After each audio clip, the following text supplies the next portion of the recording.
A shadow glides through the tall grass.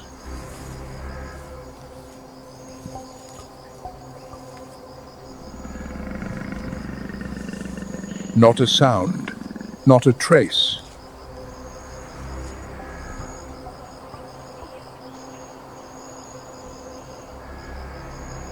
Only a pair of amber eyes measuring the distance between patience and death.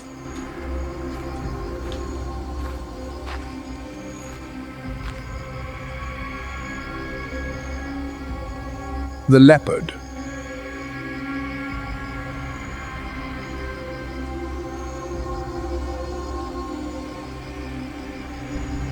A creature cloaked in rosettes, the most elusive of all Africa's great cats.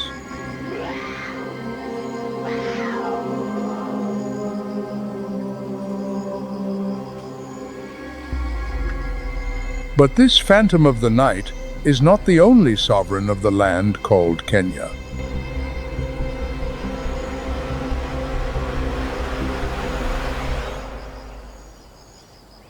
Kenya, where every dawn is a contest.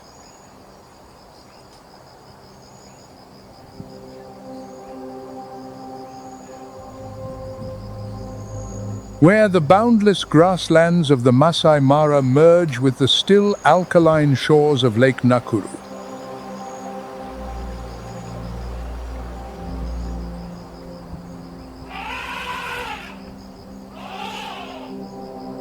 Every landscape becomes a living stage for the most remarkable stories nature has ever told.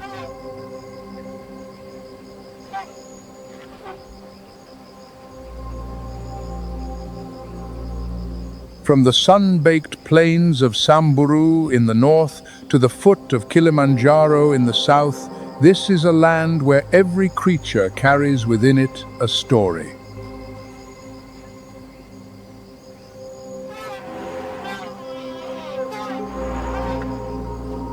A story of strength, intelligence, and unyielding spirit.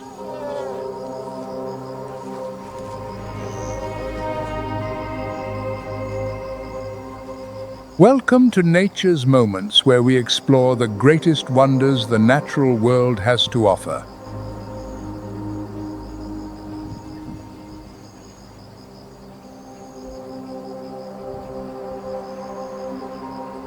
When darkness descends upon the grasslands of the Masai Mara,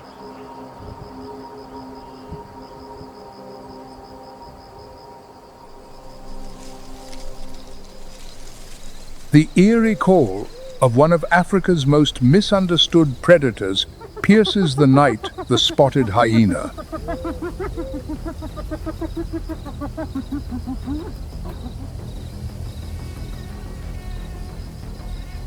A creature as adaptable as it is intelligent, whose reputation rarely captures the depth of its behavior or the sophistication of its social life.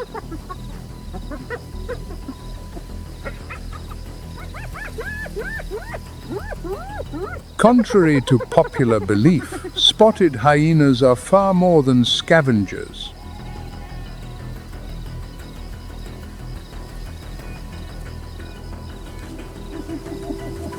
They are skilled hunters and true masters of survival.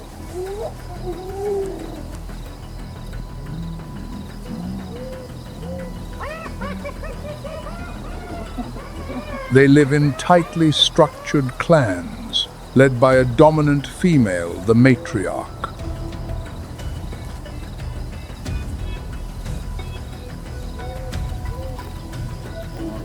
She enforces order and directs the group's strategies.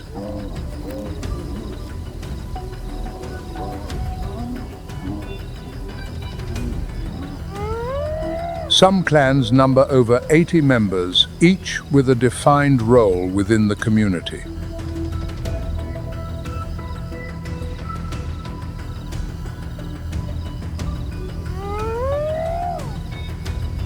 Cooperation lies at the heart of hyena society.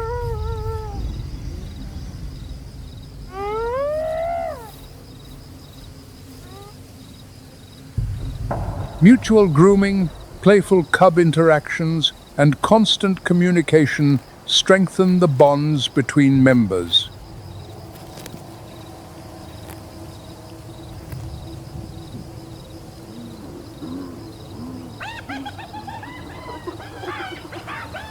While some guard the territory, others hunt or care for the young.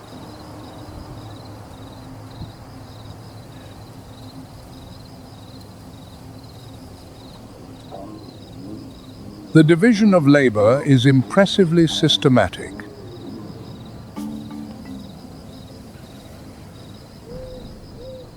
Muscular frames, the strongest jaws among all mammals with a bite force of 1100 psi and a distinctive spotted coat, make them unmistakable.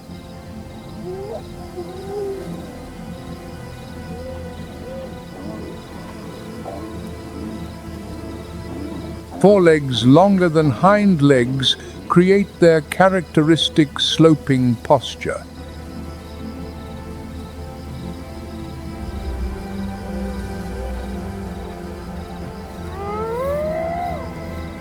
Powerful necks allow them to drag and dismember large prey with ease.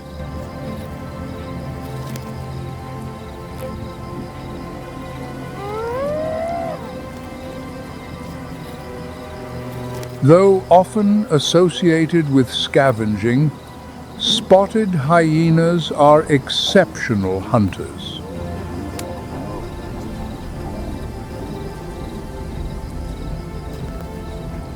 Their diet ranges from carcasses to animals they bring down themselves.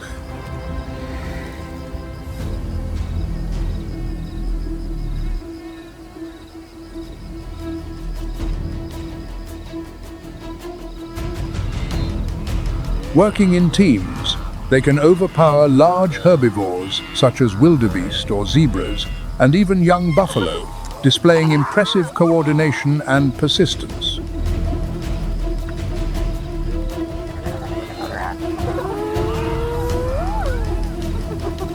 Hyenas are also born strategists.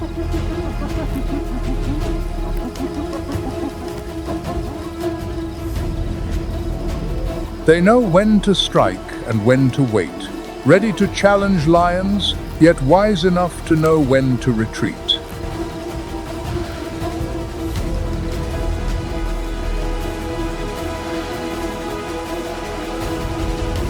Their communication is astonishingly complex, a rich combination of sounds, body postures, and scent markings that convey messages across the clan.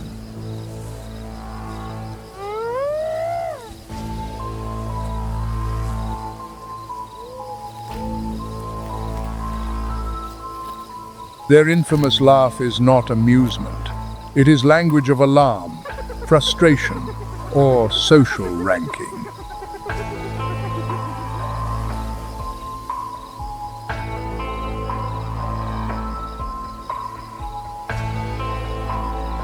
Recent research reveals that hyena social intelligence rivals that of primates.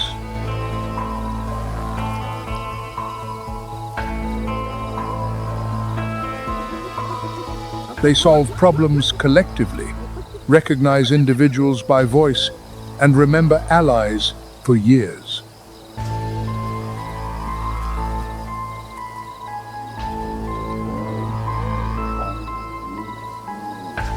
Beneath the moonlit skies of the Masai Mara, spotted hyenas do more than survive.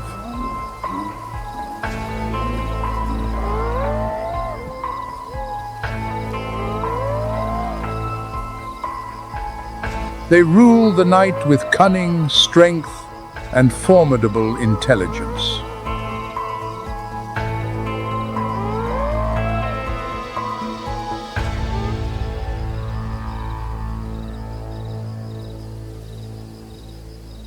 As the darkness of night yields to the first breath of dawn, another sound begins to rise across the grasslands of the Masai Mara.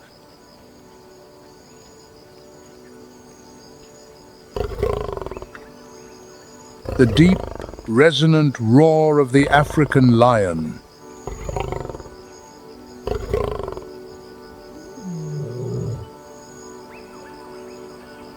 That sound carries up to 5 miles, a declaration of power that no creature dares ignore.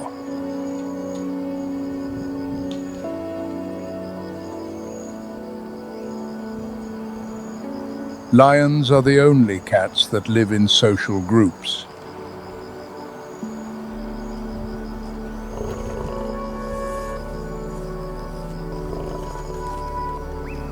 They organize into prides, where every individual plays a role in the survival of the whole.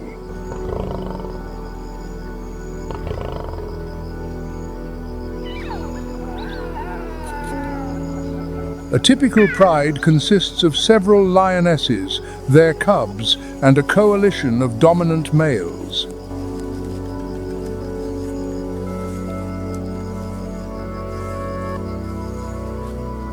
The lionesses form the heart of the pride.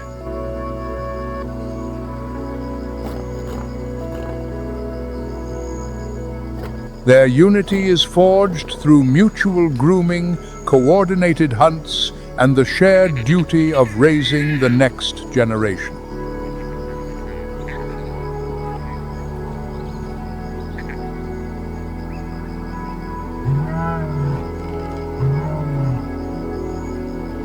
The males, with golden manes and commanding presence, embody authority.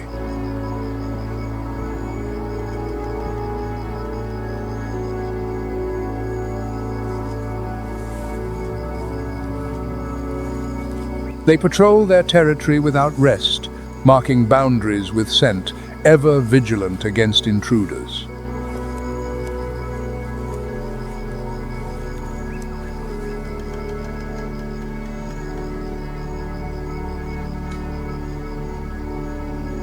Challenges from rival coalitions or from opportunists like hyenas and leopards are trials of courage that define their reign.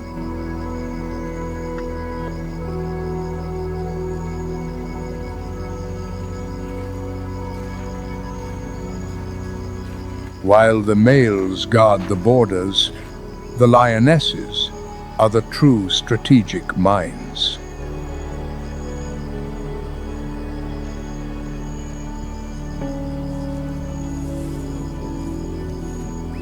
They move through the tall grass, communicating with subtle gestures and instincts sharpened over millions of years.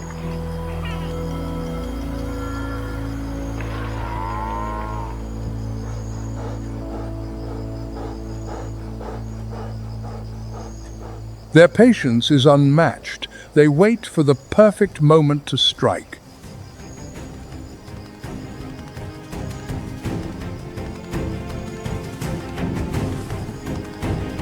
And when they do, the savannah erupts in a surge of power and grace.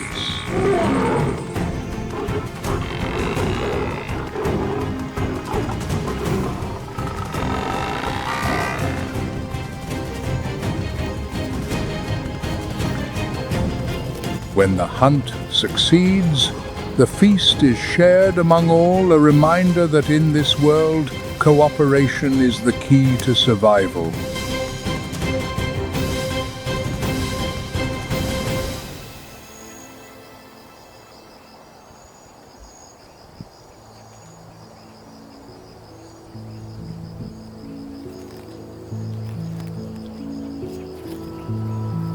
Raising cubs in such an unforgiving environment is a challenge that never relents.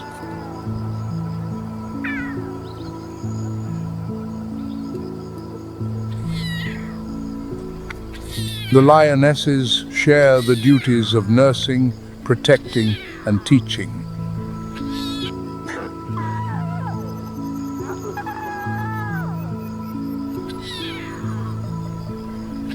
Under the watchful eyes of mothers and aunts, the cubs play, explore, and begin to absorb the unwritten laws of their kingdom.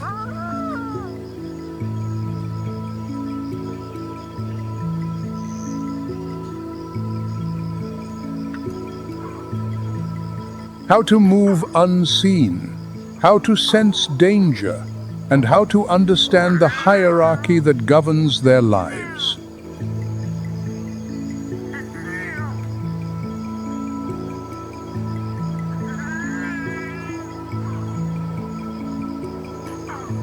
These early lessons shape instinct and character, preparing them for the trials ahead.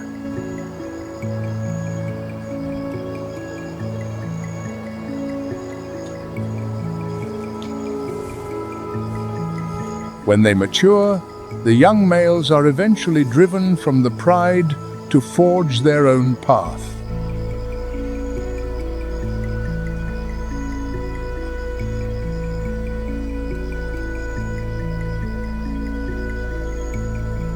Some form coalitions with brothers or peers, embarking on uncertain journeys in search of territory.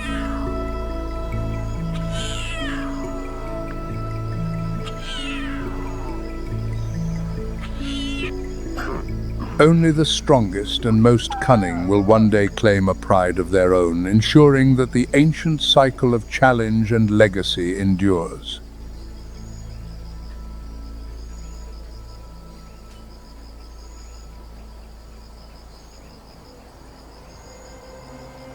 But the story of the Masai Mara belongs to more than lions.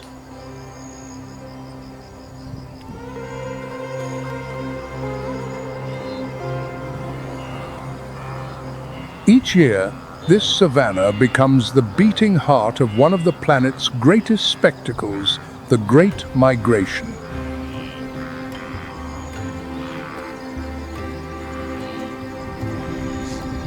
More than 1.3 million wildebeest, joined by hundreds of thousands of zebras and gazelles, cross rivers and confront predators in an endless journey toward greener pastures.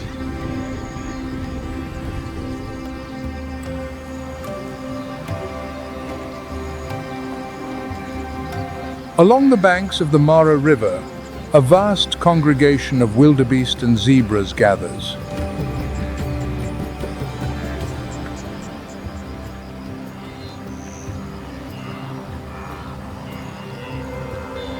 At the water's edge, their perilous journey nears its climax.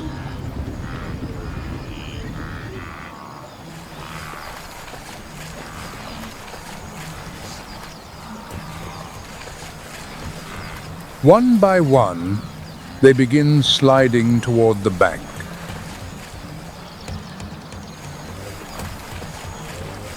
The crossing must begin.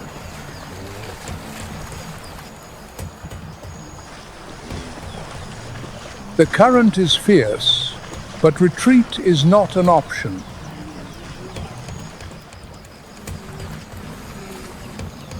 Hidden beneath, dark shapes wait.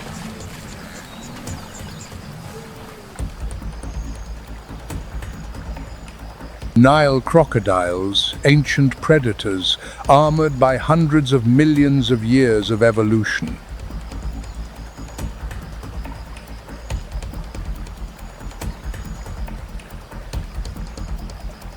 Jaws engineered for a single purpose, to clamp shut and never let go.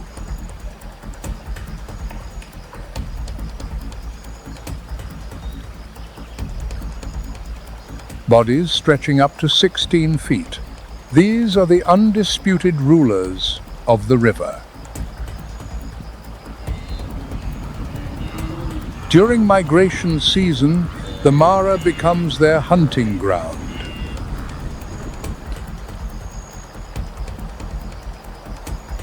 Submerged in the murky water, they wait with cold patience.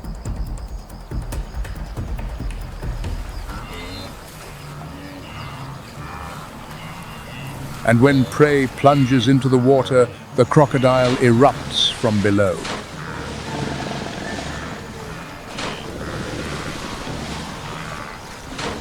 One snap, one death roll.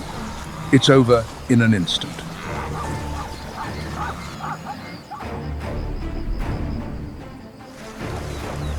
In this race for survival, every moment decides fate, and the river knows no mercy.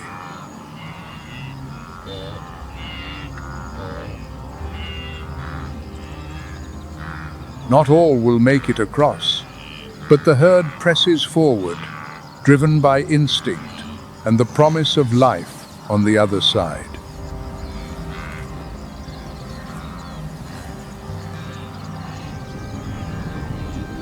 In the end, the Masai Mara reminds the world of a timeless truth: only the strongest, the swiftest, and the most determined will endure.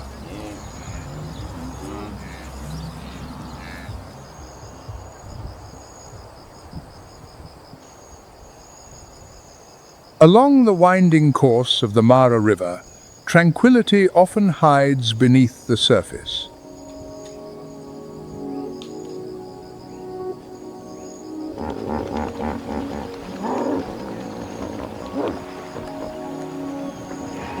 This is hippopotamus territory.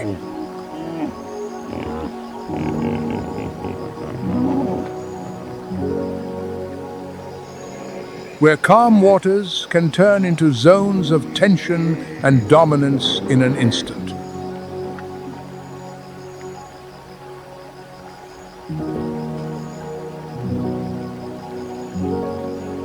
These semi-aquatic giants spend most of the day submerged, shielding themselves from the fierce African sun.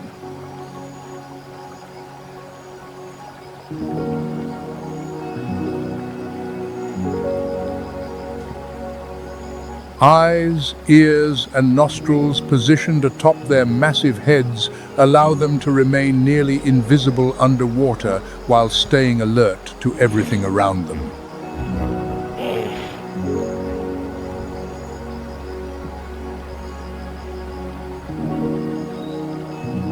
Yet the importance of hippos to the Mara ecosystem extends far beyond their imposing size.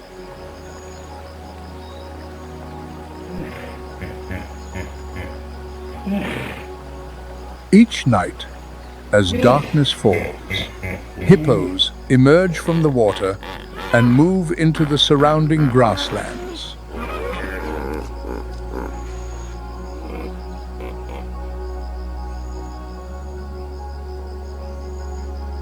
They graze the vegetation short, preventing overgrowth and maintaining open areas that benefit countless other species.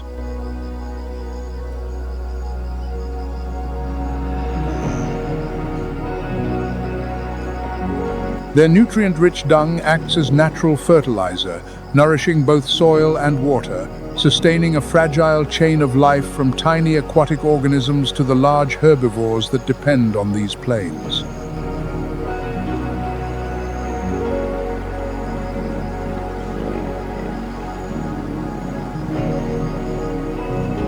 Beneath the still surface, however, lies a world governed by strength.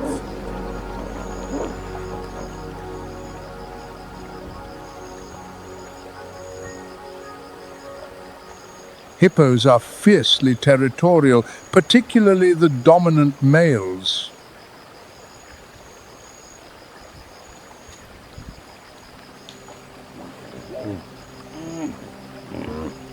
Each defends his section of the river with unwavering determination, patrolling constantly and watching for any sign of intrusion.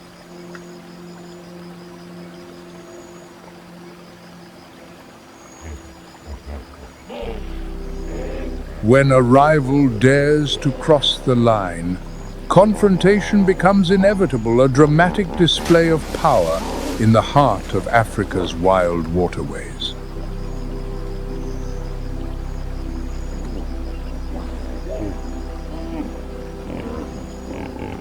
Dominance rituals among hippos are both spectacular and intimidating.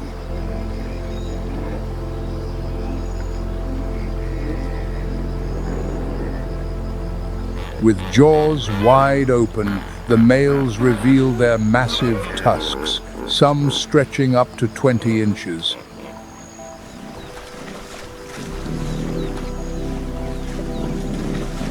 Their bellows echo above and below the water.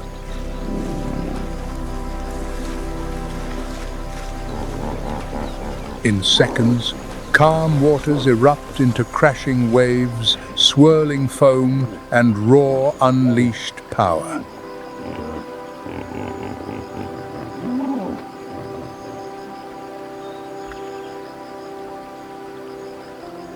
These confrontations are rarely fatal, but they clearly define who commands the territory and who must yield.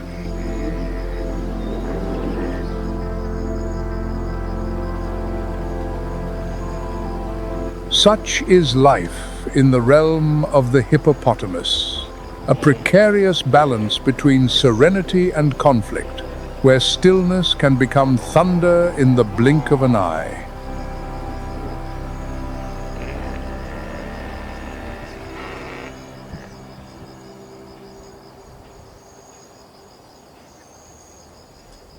Leaving the ground behind, the skies above the Masai Mara reveal another world, a living canvas of sound and color.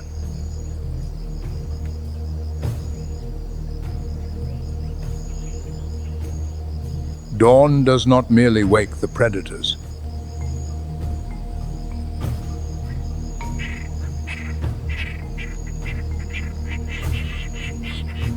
It fills the heavens with a symphony of song and shimmer.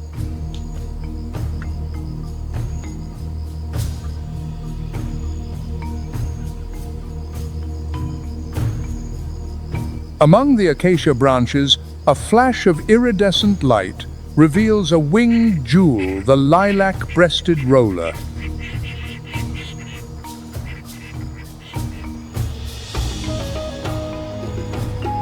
Its plumage, a stunning blend of violet, turquoise, and emerald, gleams under the African sun as though the sky itself had descended to rest upon the earth.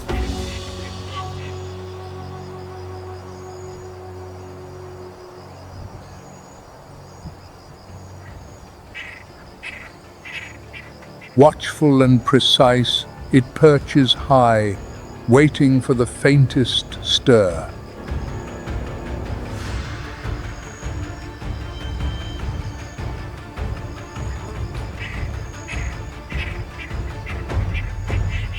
Then, in a sudden burst, it dives with flawless accuracy, seizing its prey.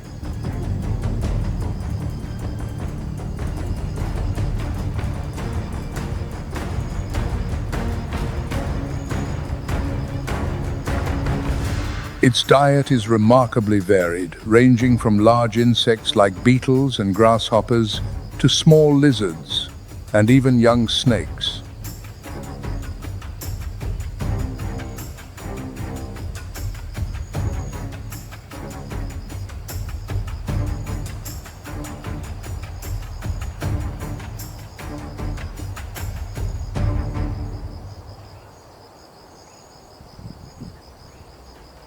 High above, vultures soar on warm thermals, their broad wings stretched across the sky.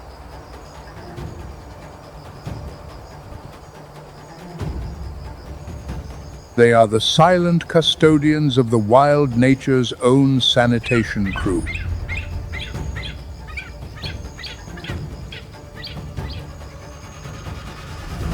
With extraordinary eyesight, they can detect death from miles away.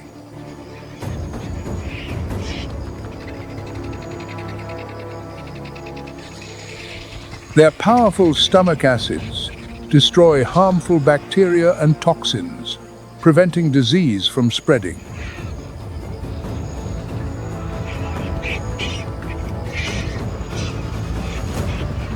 Within that stark purpose lies renewal.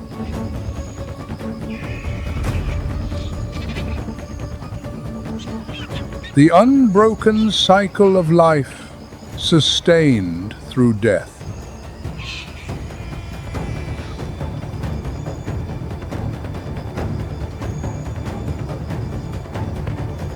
Farther north, nature unveils one of its most breathtaking spectacles.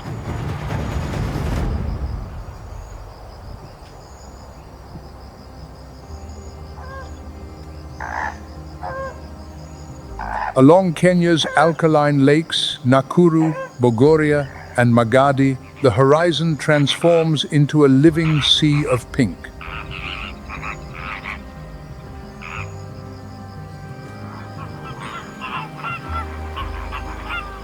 Millions of flamingos gather in the shallow waters, tinted by algae and microorganisms that give their feathers their vivid hue.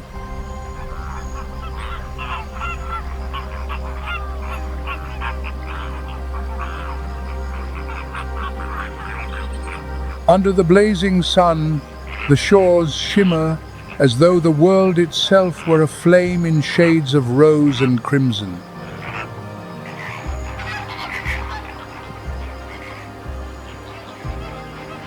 These tireless travelers live in harmony with the seasons.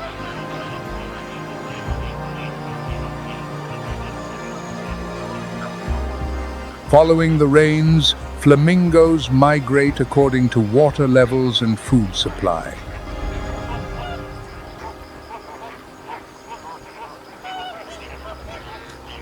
Slender legs and graceful necks embody elegance.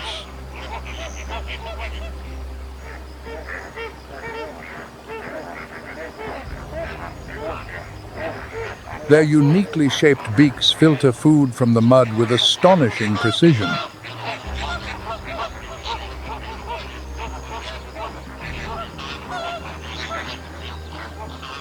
Their feet stir the lake bed in a silent dance of survival.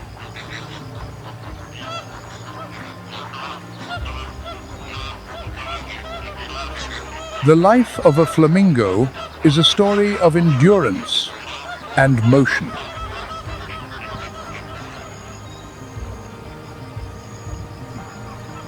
They face predators, drought, habitat loss, and shifting climates.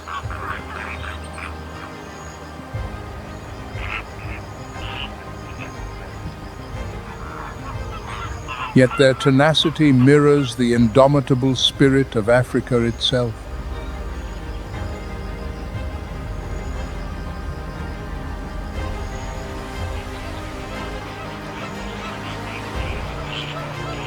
For as long as Kenya's pink lakes persist, the sky will continue to reflect their beauty.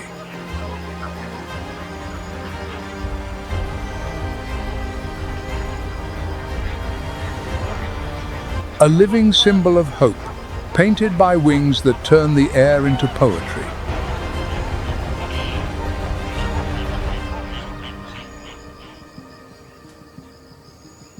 Right upon those alkaline shores, where the pink hue of the flamingos retreats to give way to the grasslands, another symbol of hope stands tall, the white rhinoceros.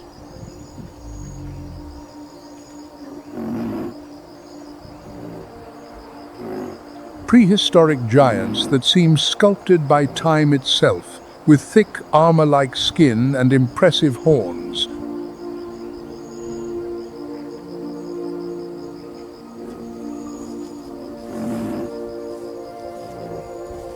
They embody the raw strength and endurance of Africa's wild heart.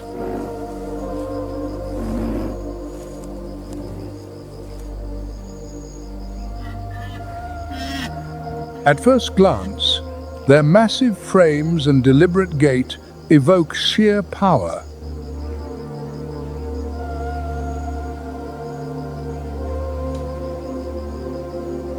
But beneath that formidable exterior lies a peaceful creature.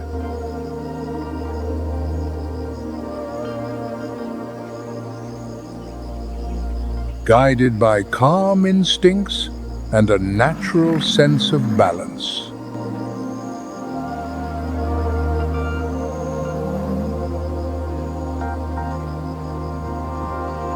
The white rhino is a gentle grazer, patiently spending most of its day feeding on the short grasses carpeting Nakuru's open plains.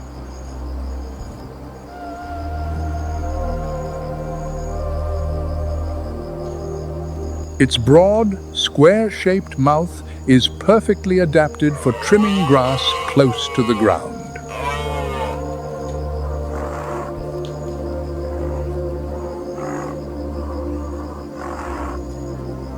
By keeping the grass short, these rhinos play a vital ecological role, maintaining the balance of the savannah and allowing countless other species to thrive.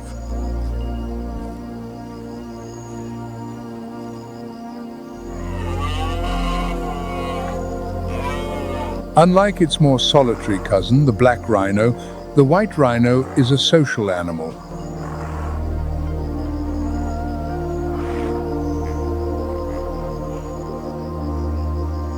They are often seen in small groups, composed of females and their calves.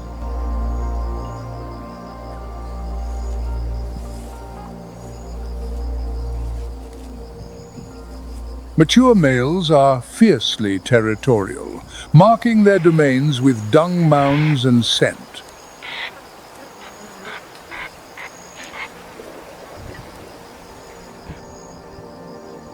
Despite their strength, serious conflicts are rare.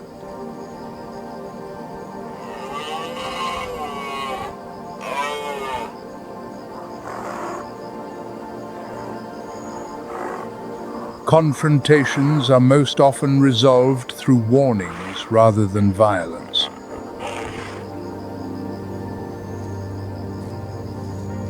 The young remain under the constant watch of their mothers, learning early the essential rules of survival: how to sense danger, locate hidden water, and navigate safely through tall grass.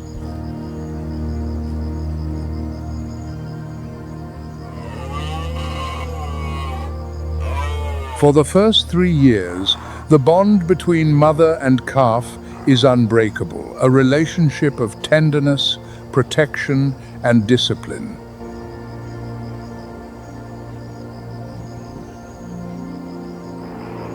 At Nakuru, the white rhino is more than a survivor. It is a symbol of hope.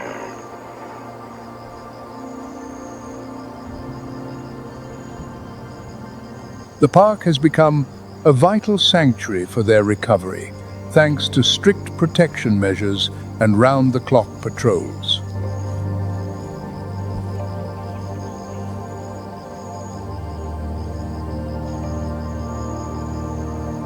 Community-based conservation programs also play a critical role.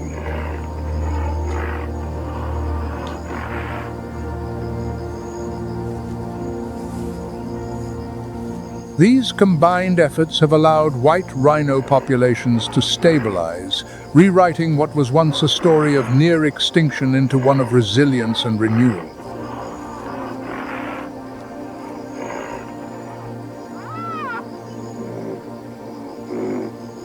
From where in the world are you watching this documentary about Kenya's amazing wildlife? Let Nature's Moments know in the comments below.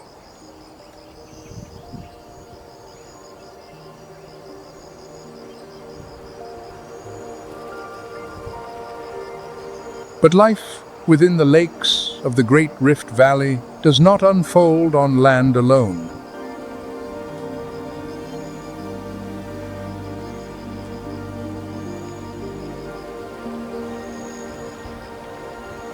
Leaving Nakuru behind for the fresh waters of Lake Naivasha, an absolute sovereign now rules the skies, the African fish eagle.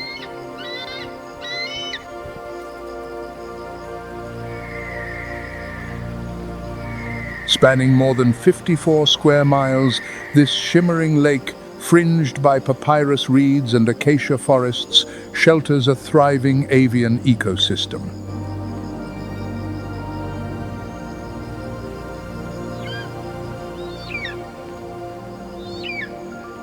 Among its most distinguished residents is the African fish eagle, the undisputed monarch of these skies.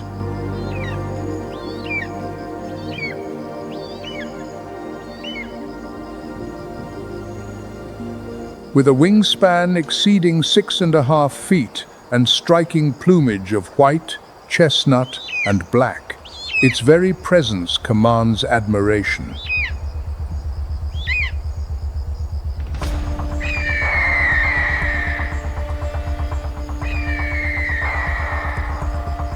a masterful hunter. The fish eagle possesses vision so sharp it can spot a fish glinting below the surface from great heights.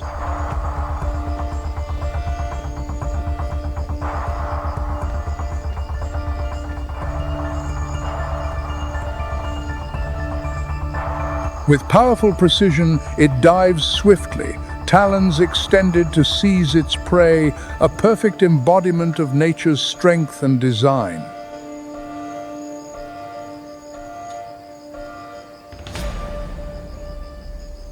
From the skies of the Masai Mara, the journey leads north to Samburu, a land where life persists against all odds.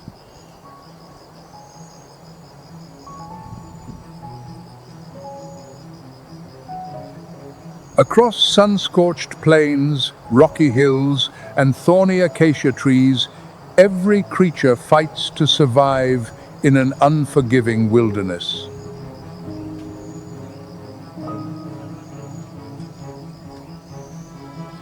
The Ewaso-Nyiro River winds through the heart of this dry land, the sole lifeline that sustains it all.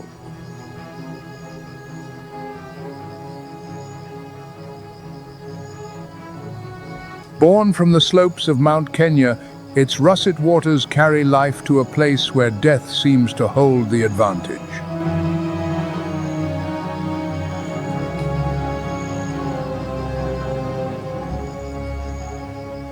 Among Samburu's most remarkable inhabitants stands the reticulated giraffe, the true emblem of this rugged region.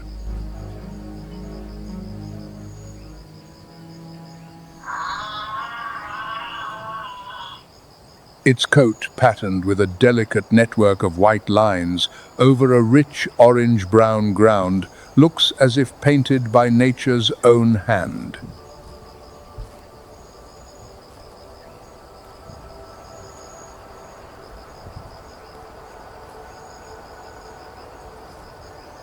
Graceful and silent, they feed on the highest acacia leaves.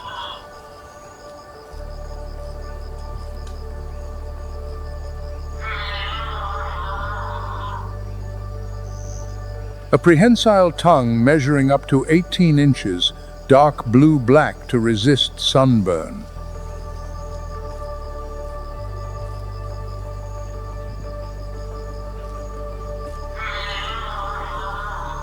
Deftly plucking foliage while avoiding thorns, a skill honed by millions of years of evolution.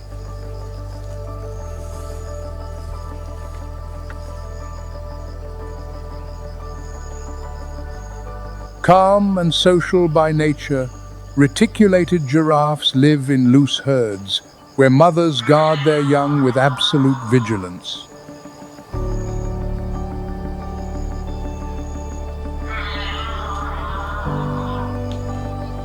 Males engage in ritualized contests, known as necking, entwining their necks and delivering powerful blows to assert dominance.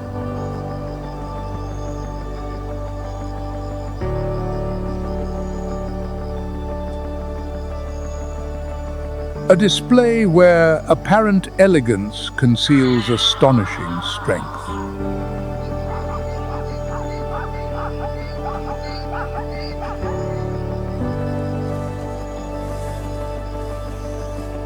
Beyond their beauty, reticulated giraffes play a vital ecological role.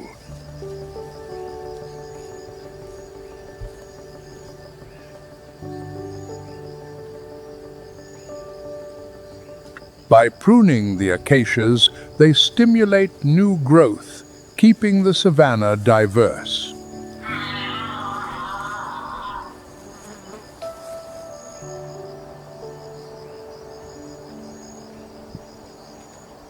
Another jewel of the African savannah calls Samburu home the Grevy's zebra.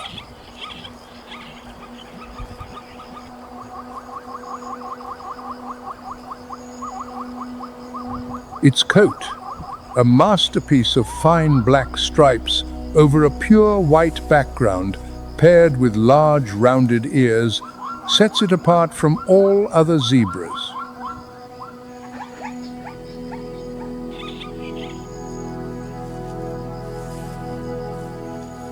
Every pattern is unique, like a fingerprint. No two are alike.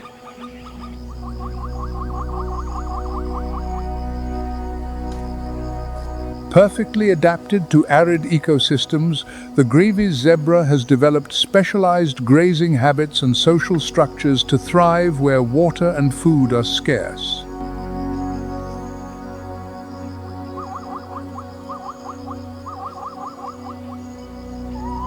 Herds composed mainly of females, and their foals travel vast distances seeking fresh pastures, while males guard small territories near water sources.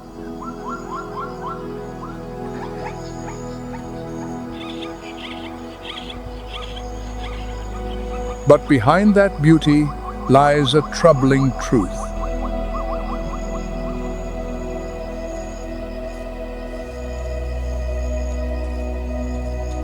The grevy's zebra is listed as endangered by the IUCN.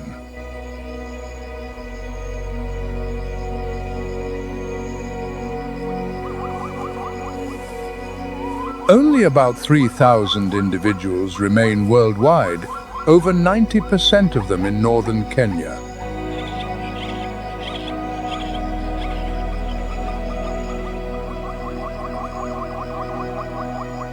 Their disciplined and cooperative behavior reflects an ancient harmony with the harsh rhythm of Africa's dry lands.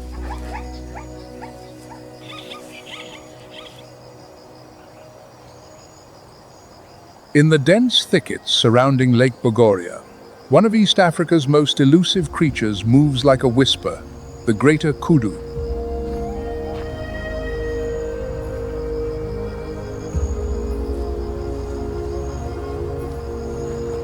With a slender frame, golden brown coat adorned with delicate white stripes, and magnificent spiral horns stretching up to 6 feet.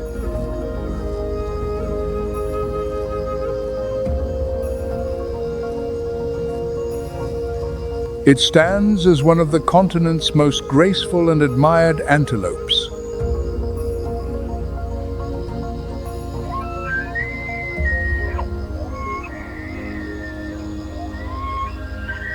Shy and secretive, the greater kudu avoids human presence, preferring to roam during the cool hours of dawn and dusk.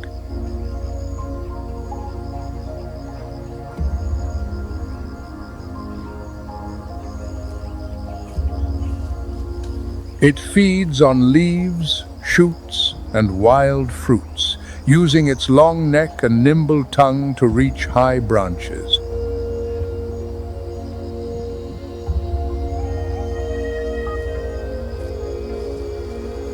In the midday heat, it remains hidden among the bush, relying on camouflage to evade predators.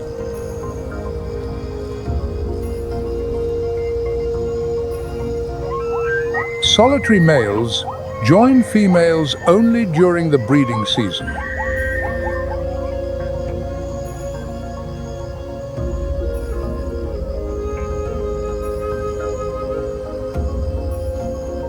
They engage in ritualized contests, locking their spiraled horns to compete for mating rights in displays of strength rather than true violence.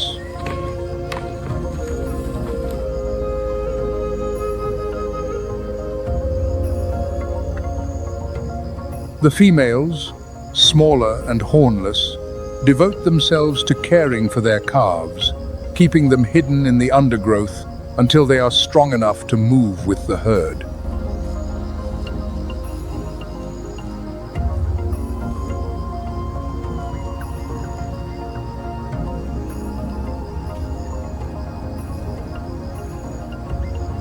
To witness one in the wild is a fleeting privilege, a moment when nature reveals its most noble and mysterious face.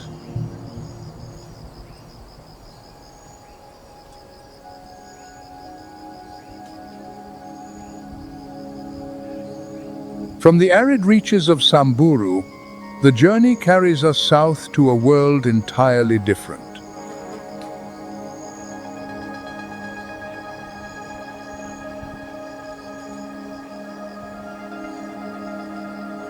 Amboseli, the land of giants, resting at the foot of Africa's highest peak, Mount Kilimanjaro.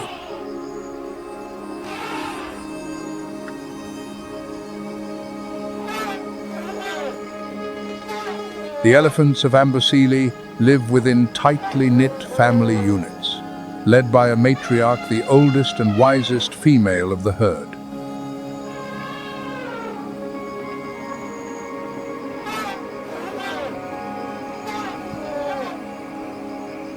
Her memory serves as a living map of the land.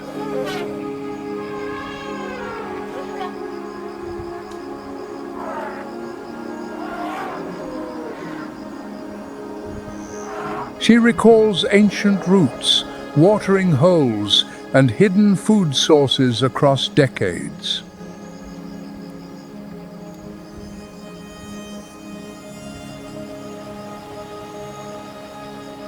Her wisdom ensures the survival of the group, even through the worst droughts.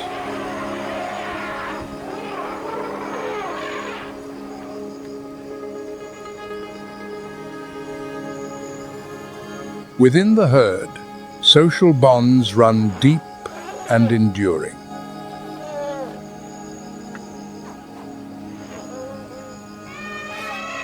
Every member participates in a complex web of affection and cooperation.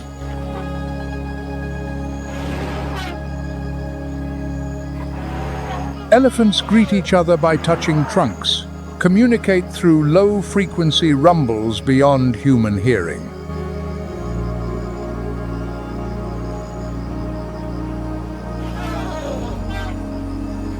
They display remarkable empathy, comforting the injured, protecting the young, and even showing silent reverence for their dead.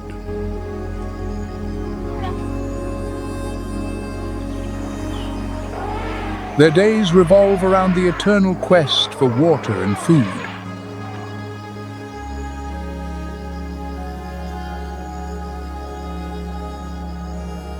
Amboseli's wetlands provide cool refuge and abundant vegetation.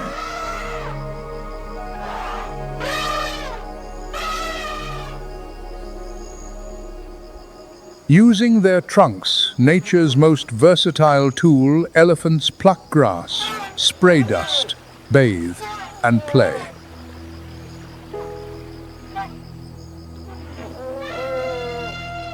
The calves, ever curious, mimic their mothers and aunts, learning every move that will one day ensure their survival.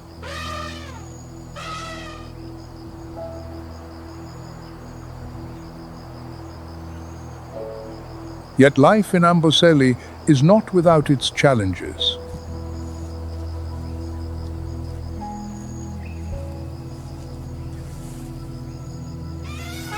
Droughts, predators, and human conflict remain constant threats.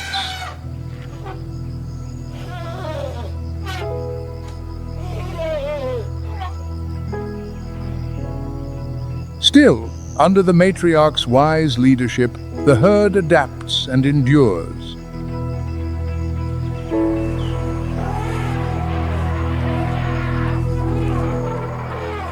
Each season becomes a lesson in perseverance and collective memory, an ancient dance between life, land, and water that sustains Africa's gentle giants.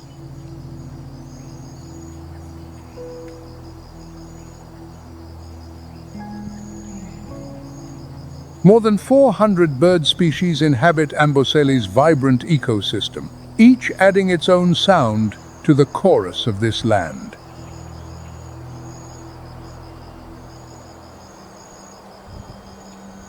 As the sun sets over the Masai Mara, the golden light fades into dusk, and the roars of lions echo once more across the plains, the heartbeat of the wild.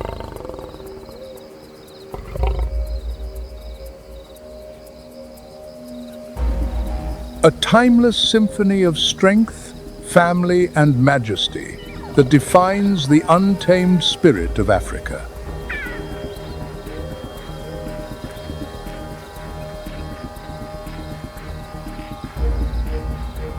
Kenya is more than a destination.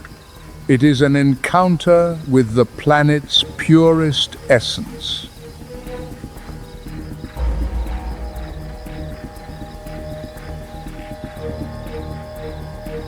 And there, among the tall grass, beneath the glittering stars, the phantom remains the leopard.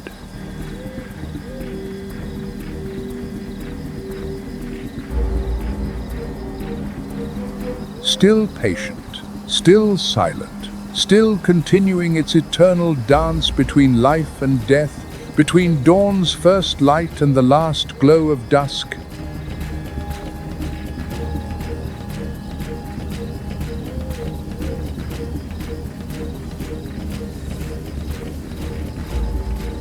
Unseen yet ever present, like a whisper carried by the winds of dawn.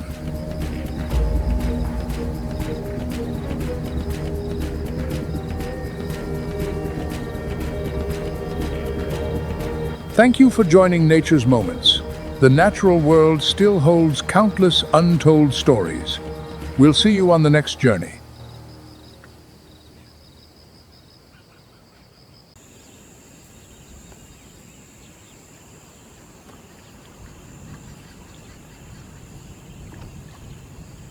While the great migrations of millions of animals capture the headlines,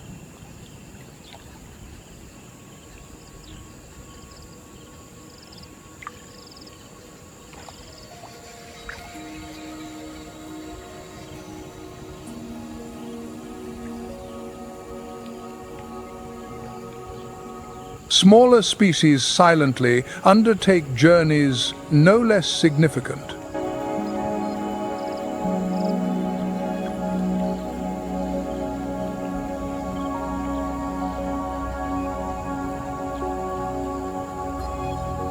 These hidden migrations, though less noticed, are the fine but crucial threads that weave the complex ecological tapestry of the savannah.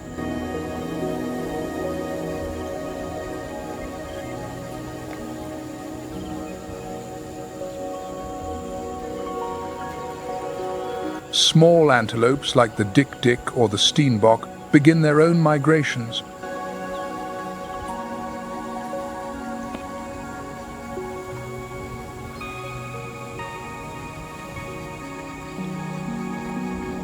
Unlike the vast herds of wildebeest, these antelope move in small groups, often just a few individuals or even alone.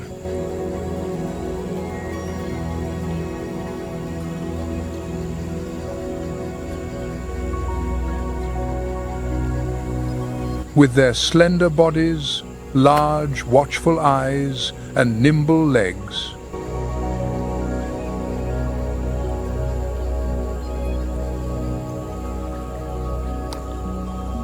they navigate narrow paths, avoiding the main routes of the larger herds.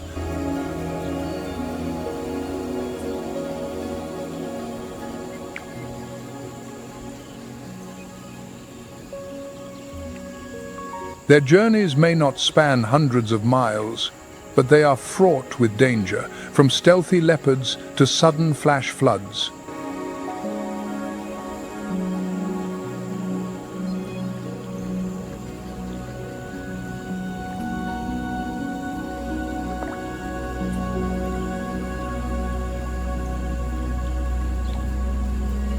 The dik-dik, so small it stands only knee-high to a human, moves seasonally in search of young shrubs and tender leaves. Its primary food,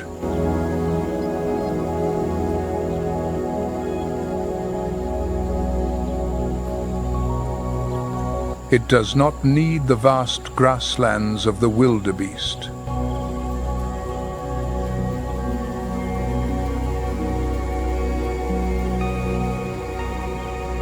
But its survival depends on the patches of land where the rain brings forth rare green shoots.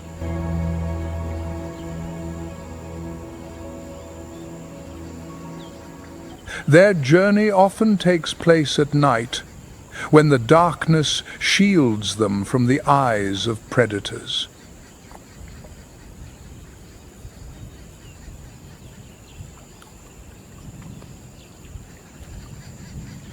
Every step is a delicate dance.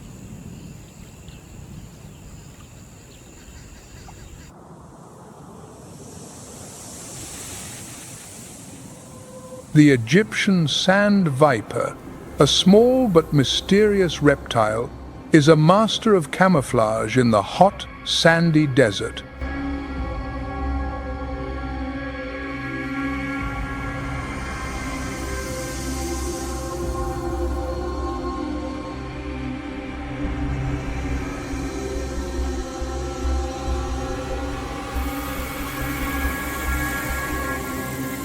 Unlike larger snakes like pythons or cobras, the Egyptian sand viper is compact, only 8 to 14 inches long.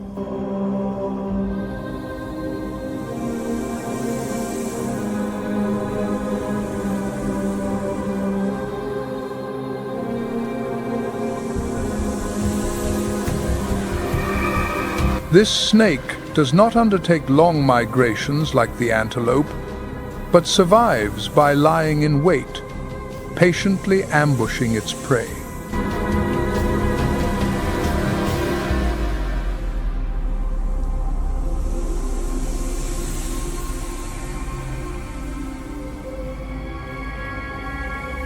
Buried in the sand, with only its keen eyes exposed, it strikes with lightning speed when a small lizard or insect passes by.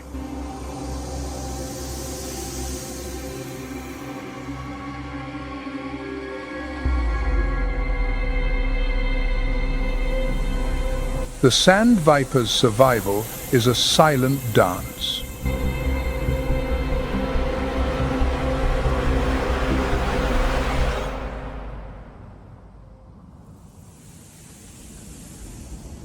Every movement is calculated to avoid the scorching heat of the day and the cold desert nights.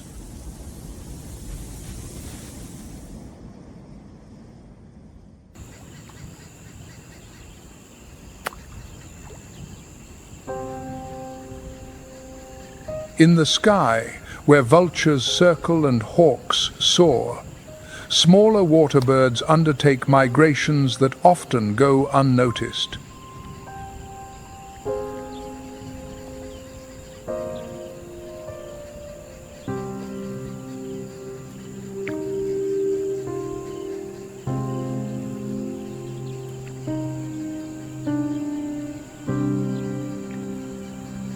Storks, cranes, and spoonbills, with their delicate but resilient wings, fly hundreds of miles in search of the wetlands born from the rainy season.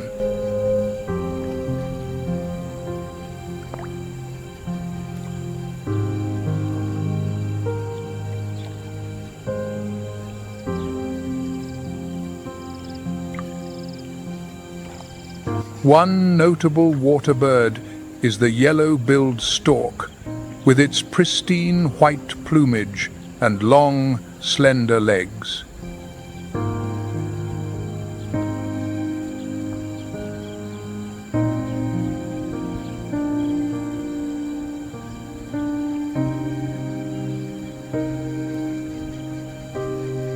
They travel in small flocks, often just a few dozen, flying low over the water in search of newly flooded areas.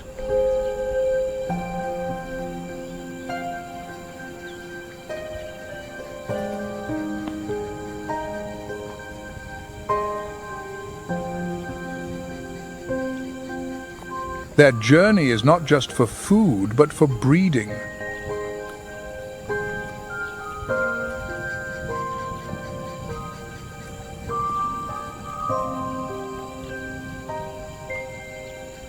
As the floods create wetlands, the storks build their nests in half-submerged trees, laying their eggs and raising their young.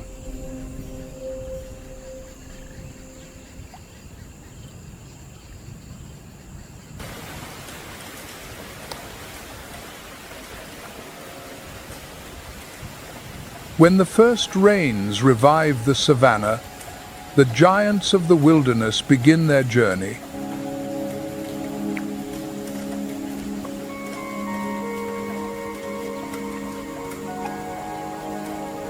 Herds of African elephants, massive creatures imbued with a primal strength, move slowly but with a majestic presence.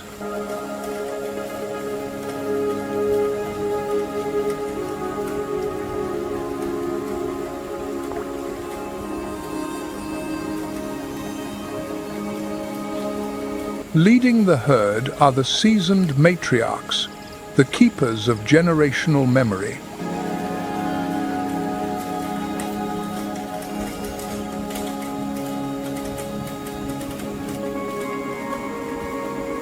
The instinct of the elephant is a wonder of nature.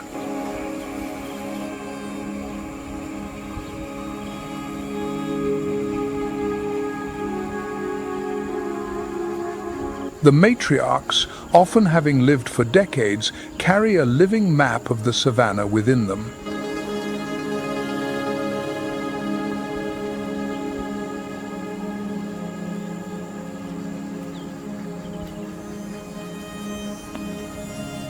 They remember the underground water sources hidden deep within the earth.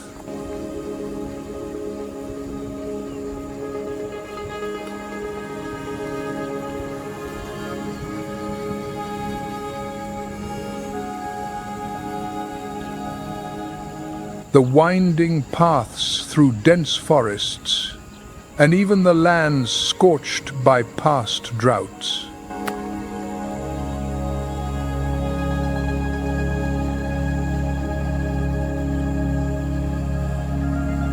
An old matriarch can pinpoint the location of a waterhole she visited decades ago, even if the landscape has been altered by wind, rain, or fire.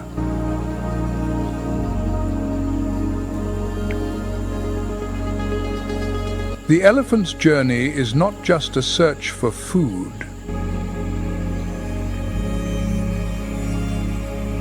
It is a pilgrimage.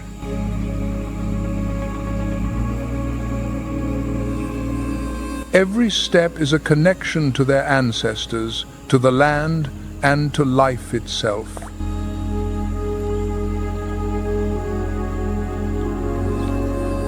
As they move, the young calves, with their small ears and clumsy trunks, learn from their mothers and grandmothers.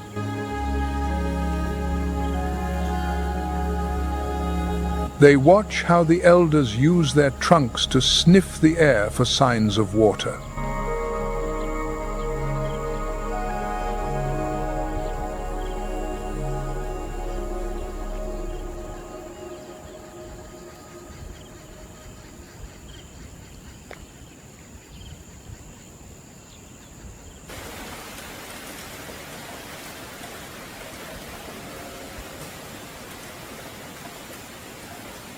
The rainy season, with its intense downpours, brings life to the savannah.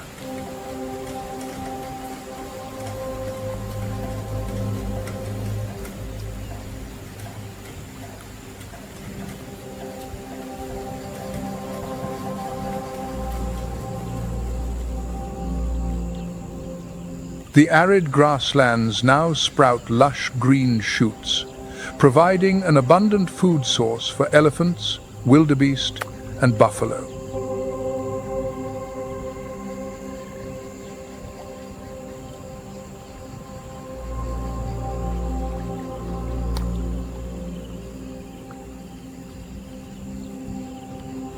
The wildebeest and buffalo, their companions on the savannah, also take advantage of the rainy season to graze on fresh grass, building up strength for the journey ahead.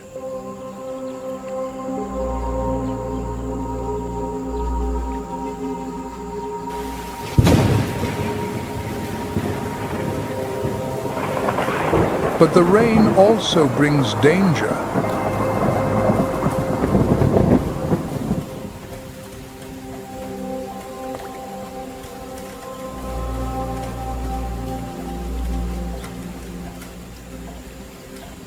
The ancient paths, once dry and easy to travel, turn into muddy quagmires.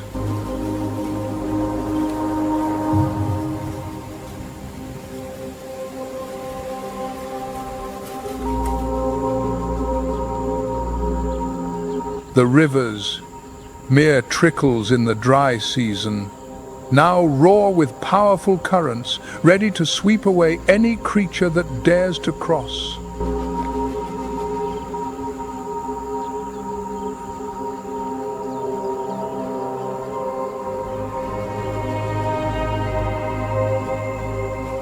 For the elephant herds, these rivers are a major challenge.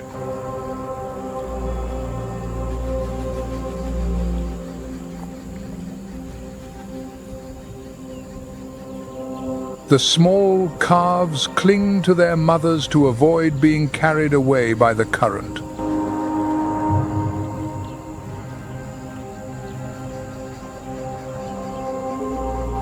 The wildebeest and buffalo face similar dangers.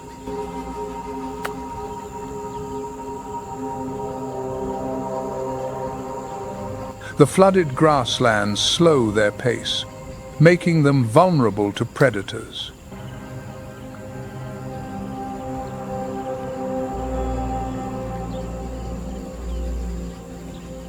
On this journey, the giants do not travel alone.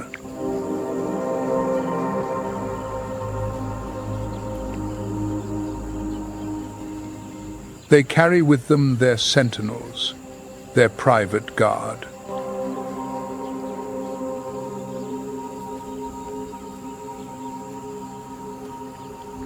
It is an ancient pact. In exchange for sustenance, the oxpecker offers its eyes.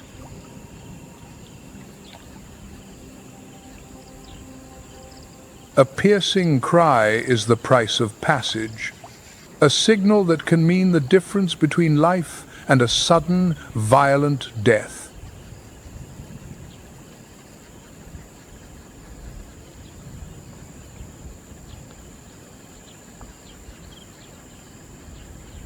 On the savannah, the terrain shapes not only the path of the herbivores, but also the strategy of the predators.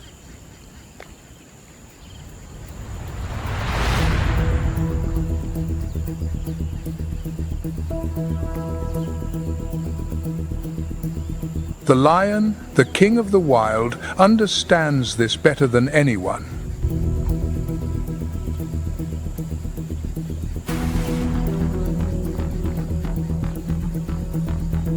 But the lion does not rely on brute force alone.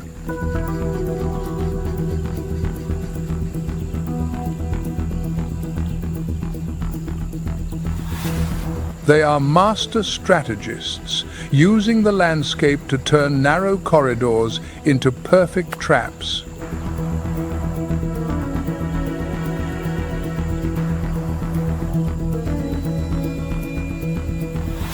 These corridors are often bottlenecks on the migration routes, a small canyon between two hills.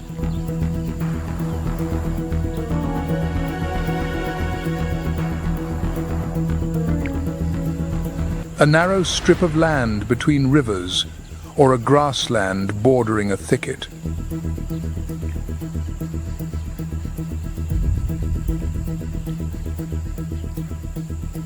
The lions know this.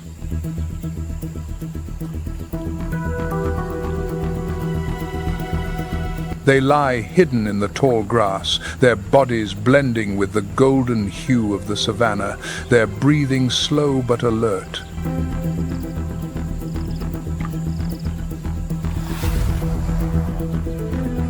A lead lioness, honed by years of hunting, signals her pride with subtle flicks of her tail.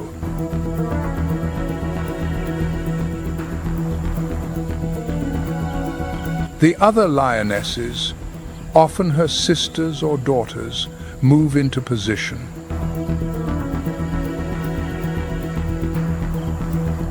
As the herd approaches, tension fills the air.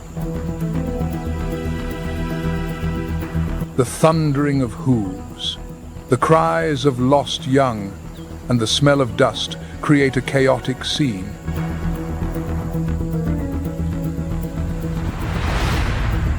Yet the lions remain still, as patient as ghosts. Then, in a fleeting moment when a young or weak wildebeest strays from the herd, the ambush is sprung. Not every hunt is successful.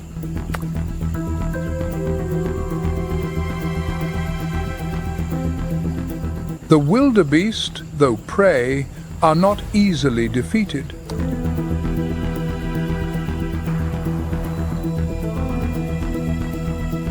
With their vast numbers and strong survival instincts, they can form a living wall.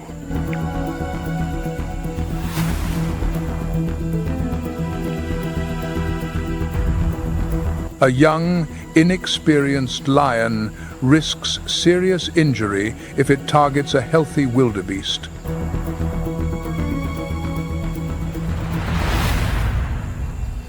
In these moments, the savannah becomes an arena where the predator's strength is pitted against the prey's unity.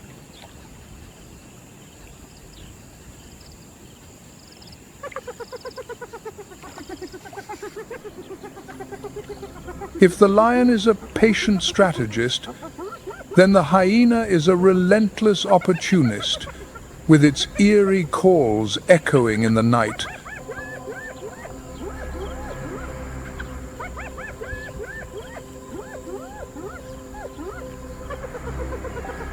The hyena embodies persistence and ruthlessness.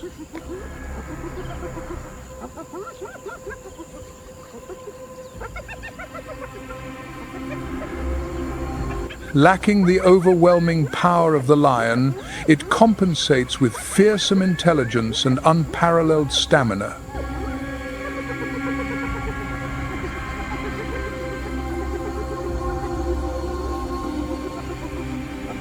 During the migrations, hyenas shadow the zebra herds, keeping just enough distance to remain undetected.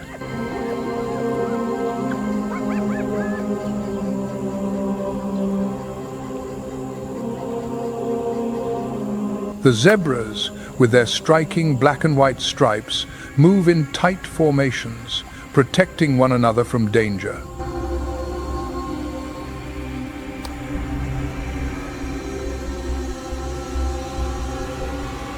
But the long journey of hundreds of miles across the savannah drains their strength.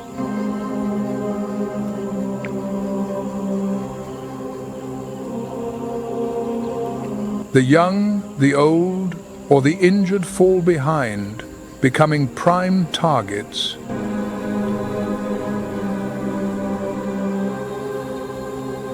This is when the hyenas strike.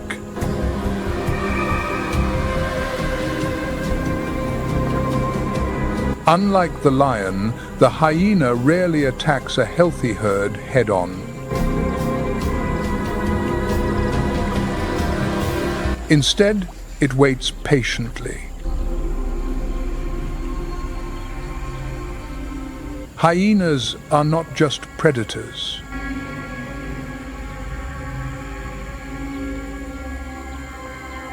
They are scavengers, ready to steal kills from lions or cheetahs.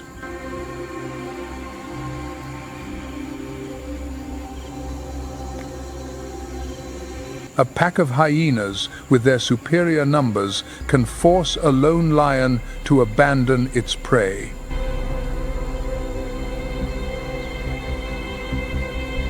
The clashes between hyenas and lions are noisy battles, where the roar of the lion mixes with the cold, laugh-like calls of the hyena, creating a chaotic symphony of the savannah.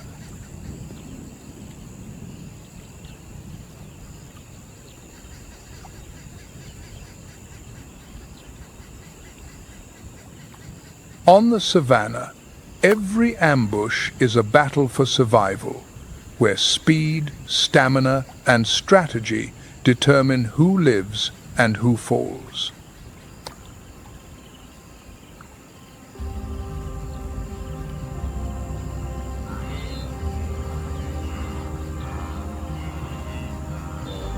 For herbivores like the wildebeest and the zebra, Speed is their greatest weapon.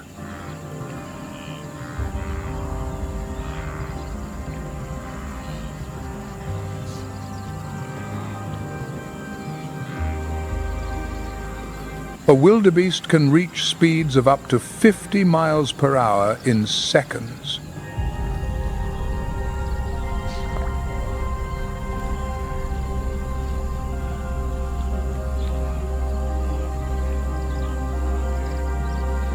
The zebra, though not as fast, possesses remarkable stamina, maintaining a high speed over long distances to exhaust a predator.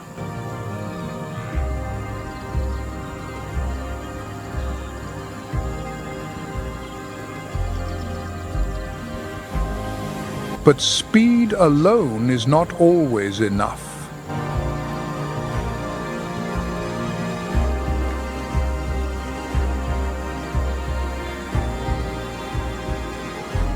Stamina is just as crucial, especially during migrations that span hundreds of miles.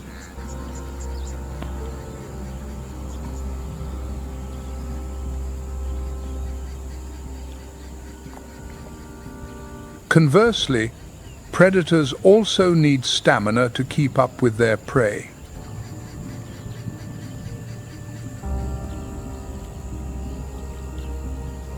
The herbivores have their own strategies.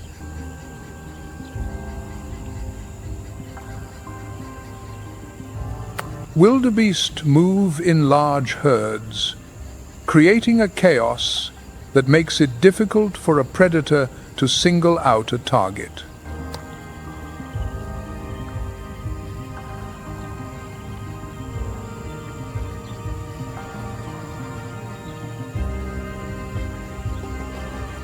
Zebras, with their disorienting striped patterns, confuse predators, making it hard to identify an individual in the herd.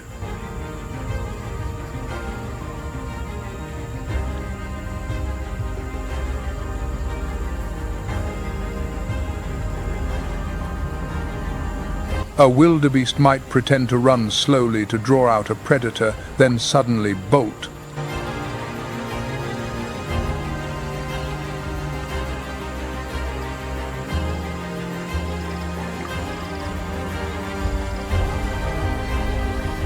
A lion might feign giving up the chase, only to strike again when the prey is off guard.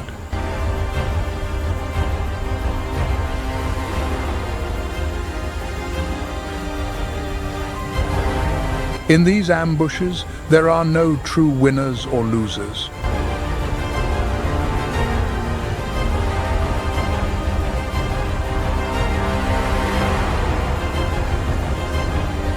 Lions and hyenas, though fearsome predators, play a vital role in maintaining the balance of the savannah.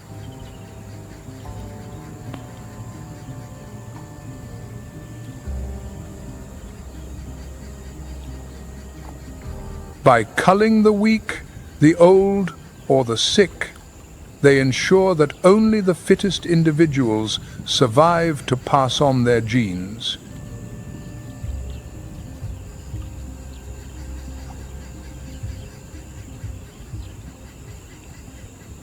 Conversely, the prey shapes the destiny of the predators through their resilience and strategy.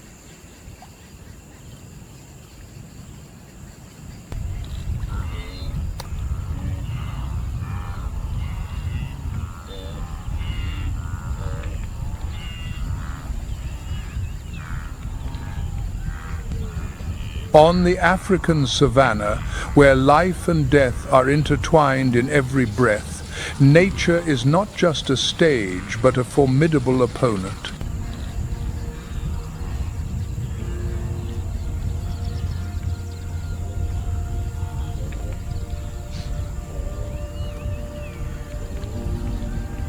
When the rainy season arrives, bringing with it endless floods, muddy plains, and raging rivers,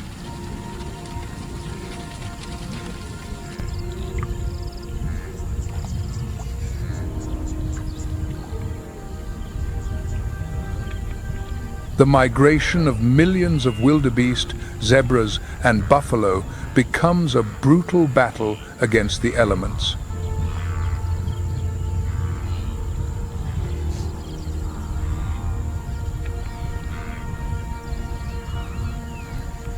When the first rains fall, the savannah transforms in an instant.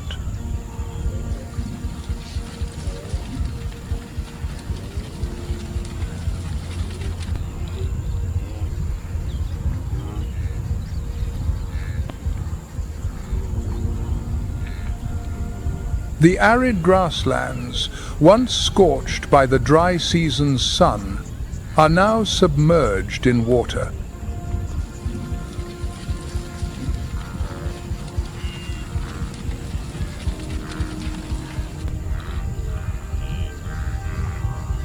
For the wildebeest and the zebra, which rely on speed for survival, the mud is a fearsome enemy.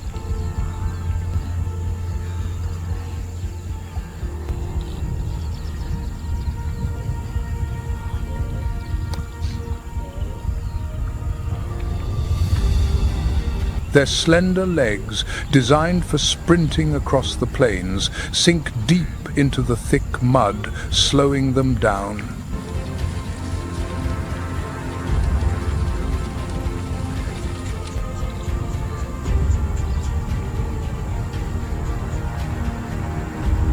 A herd of zebras, their black and white stripes shimmering in the sun, moves slowly through a flooded plain.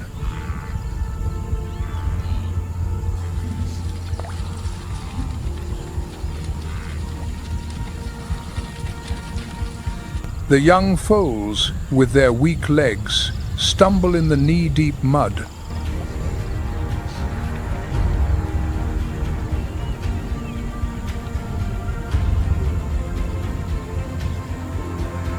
In these moments, nature spares neither prey nor predator.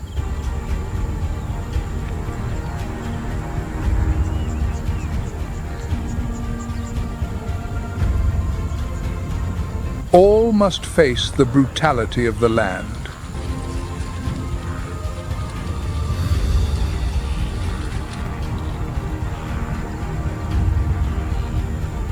The floods do not just slow movement, they turn the grasslands into deadly traps.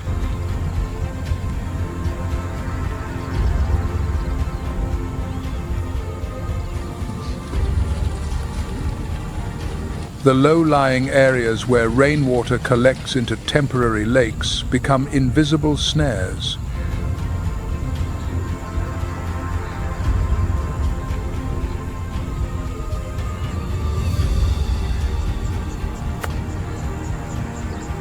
If the mud is an unseen enemy, then the raging rivers are the most terrifying challenge of the migration.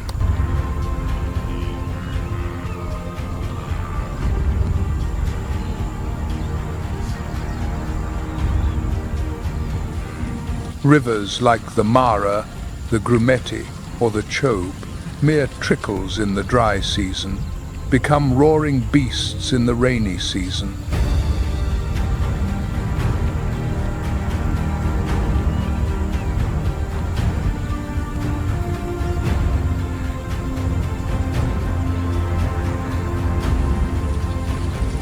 For the wildebeest, zebra, and buffalo, crossing these rivers is not a choice, but a command of survival.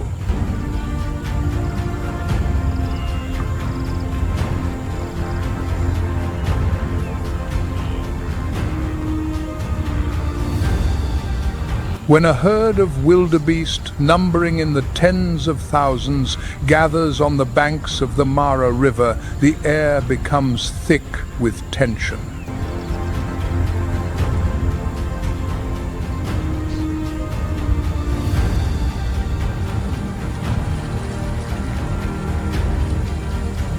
Beneath the murky surface, dangers lurk.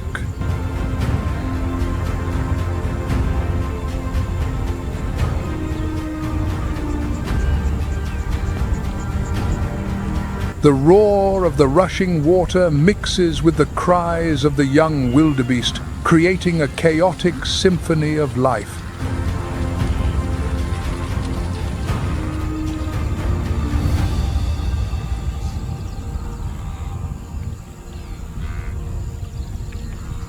Then, as if driven by an unseen signal, one wildebeest leaps into the water, triggering a stampede of thousands.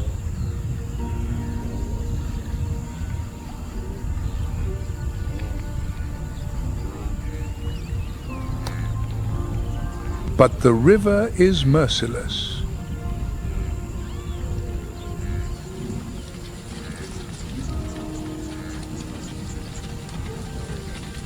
The young wildebeest, too weak to fight the current, are swept away, their small bodies disappearing in the flow.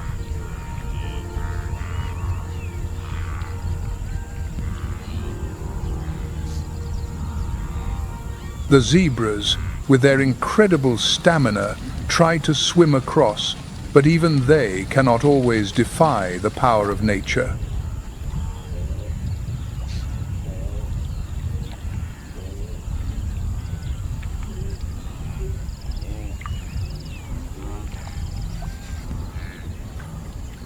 Raging rivers.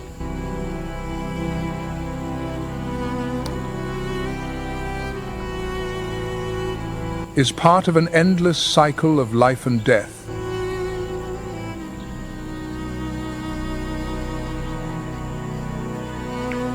Every wildebeest that drowns, every zebra dragged underwater by a crocodile, is a price paid for the herd to continue its journey.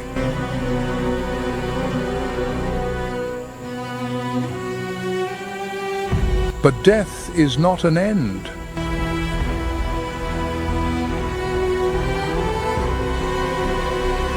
It is part of a renewal where every fallen creature nourishes another.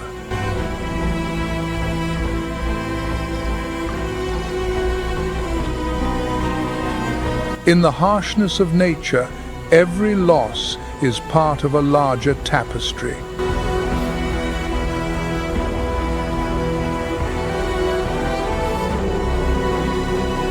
The wildebeest herds, despite losing thousands in each migration, continue to thrive with new calves born each year.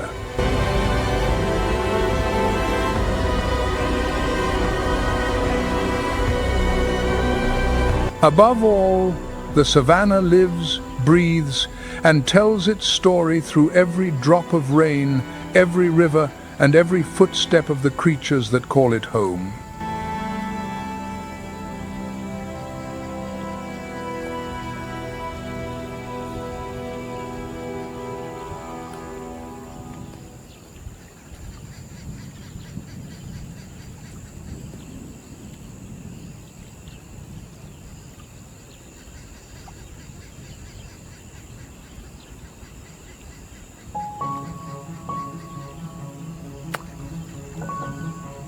When the last rains have fallen and the sun once again scorches the savannah, the dry season returns, bringing with it a harsh silence.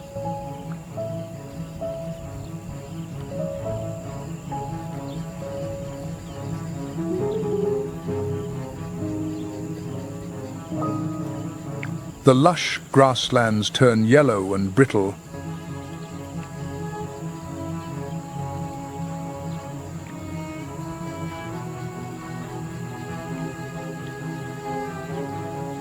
The rivers recede, and the wetlands dry into cracked earth.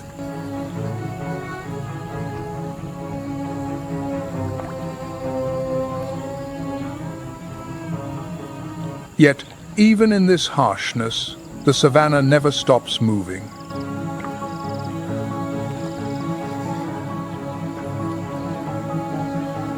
The migration sparked by the rains now reverses.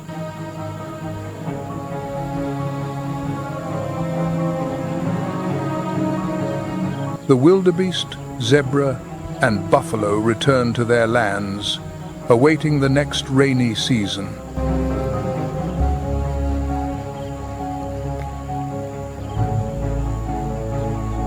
As the dry season arrives, the migration routes become journeys of return.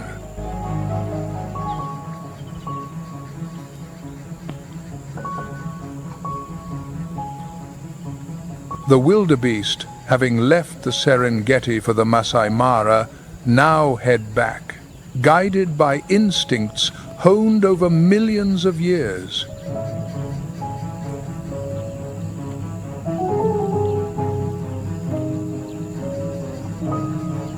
The zebras, after grazing on the mineral-rich salt pans of Botswana, return to the wetlands of the Chobe River.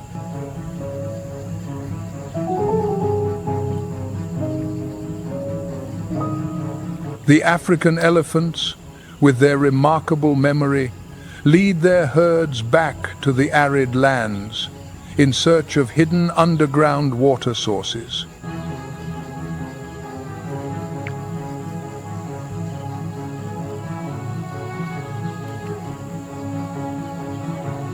This return journey is no less perilous.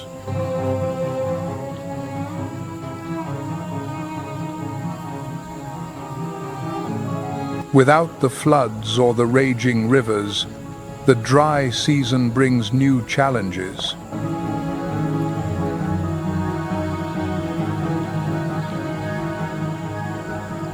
Water becomes increasingly scarce, and the grasslands are depleted.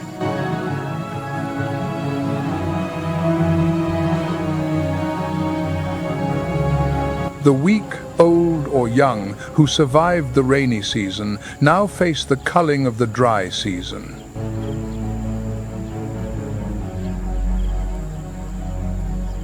Yet, in this harshness, the savannah forges new generations, preparing them for the challenges to come.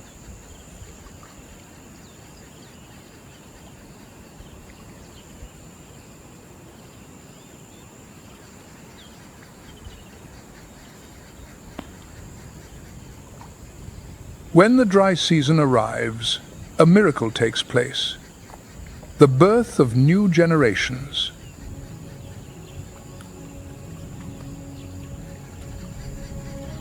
The wildebeest calves, with their trembling legs and wide eyes, take their first steps just hours after birth.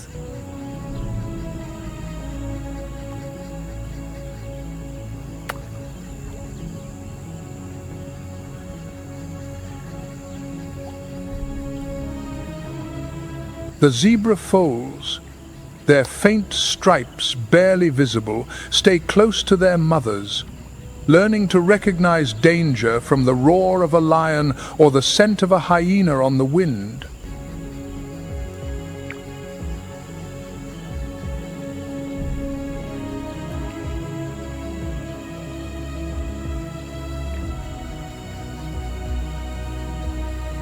The elephant calves, with their clumsy trunks and tiny ears, follow the wise matriarchs, learning to use their trunks to drink or pull up grass.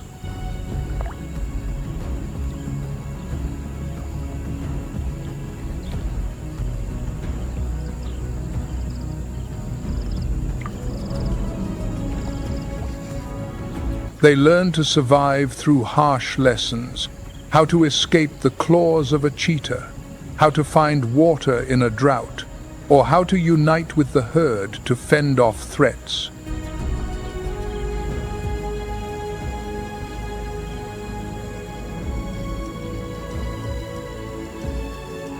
Some will not survive their first dry season, falling to nature or to a predator.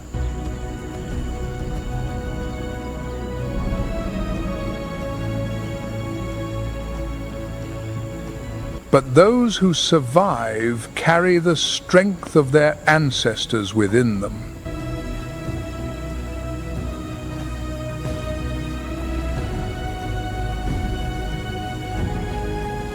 On the African savannah, there is no beginning or end.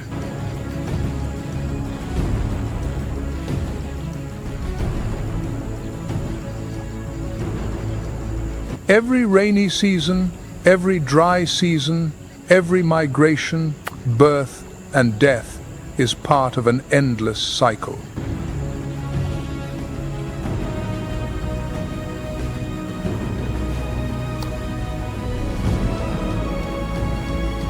The wildebeest, zebra, elephant, water birds, and even the tiny insects all contribute to the rhythm of life.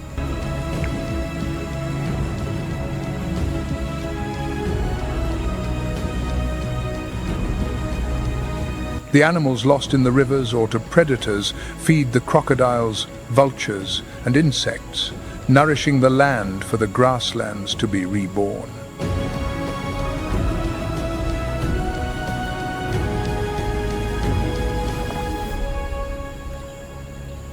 The seeds dispersed by the small antelopes and water birds sprout into shrubs, providing shelter and food for the next generation.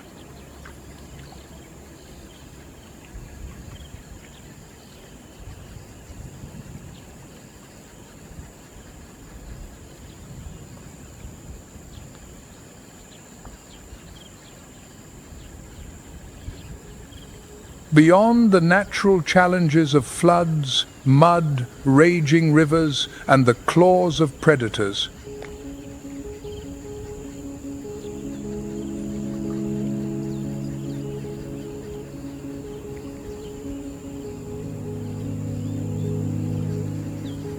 the wildlife now faces man-made threats.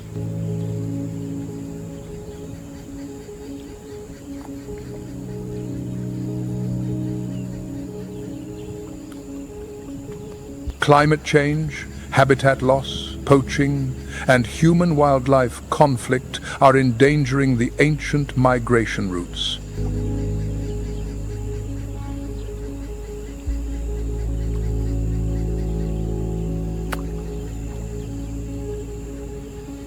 Yet, amidst these challenges, conservation efforts have sparked hope, offering a chance for the savannah to continue its timeless rhythm.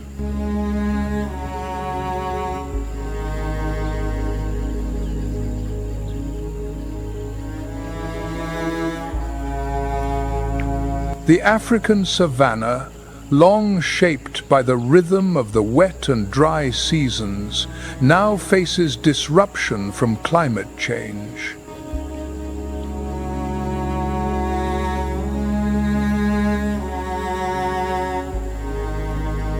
The rains, which once reliably revived the grasslands and filled the rivers, have become erratic.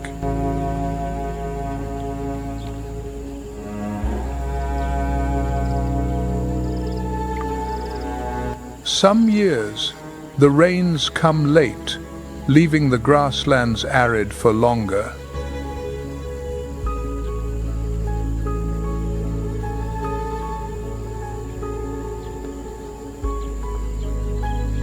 Prolonged, more intense floods turn rivers like the Mara or the Grumeti into deadly torrents, sweeping away thousands of animals.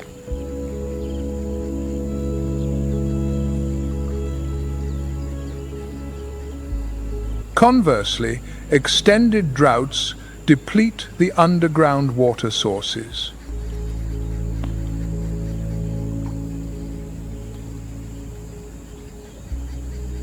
The rising temperatures also affect the smaller species like water birds and insects.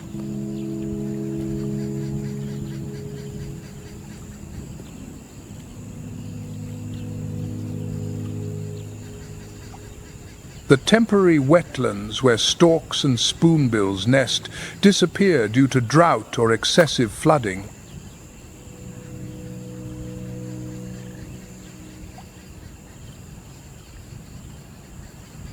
Human expansion is one of the greatest threats to the migrations.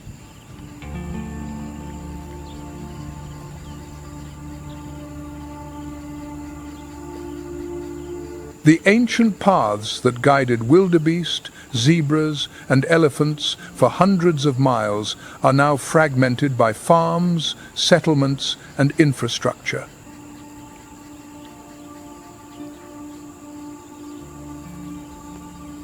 In parts of the Serengeti and Masai Mara, fences erected to protect agricultural land have blocked the passage of the herds.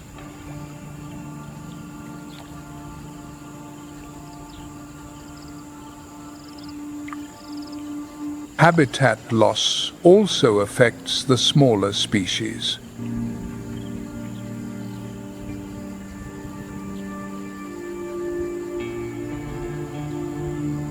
The wetlands where water birds breed are converted into farmland or industrial zones.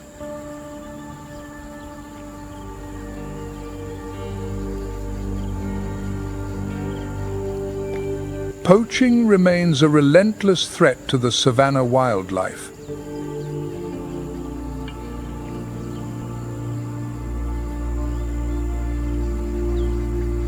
The African elephant, hunted for its ivory, is a target for poachers, drastically reducing its numbers in many areas.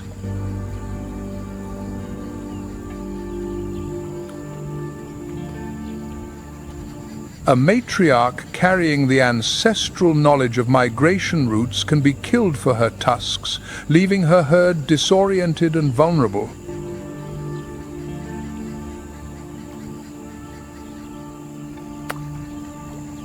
Predators like lions and cheetahs face similar risks.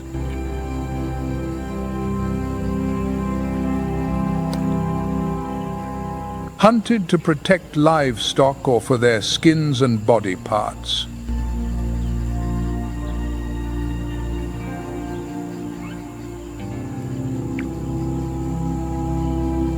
Human-wildlife conflict worsens the situation. When elephants or buffalo encroach on farmland in search of food, they are often killed for being a threat. Lions, hyenas, or cheetahs that attack livestock face retaliation with traps or guns.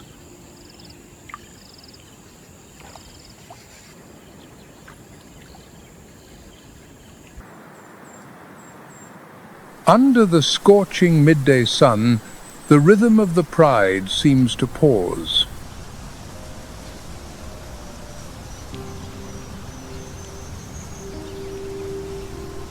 This is when the social order is most clearly expressed through rest.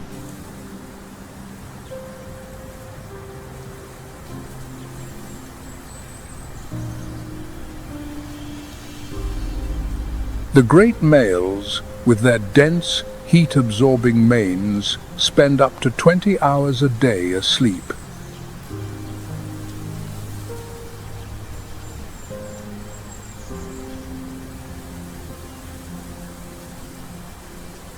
Their role is not to hunt, but to act as bodyguards, conserving energy for the vital battles to defend their territory.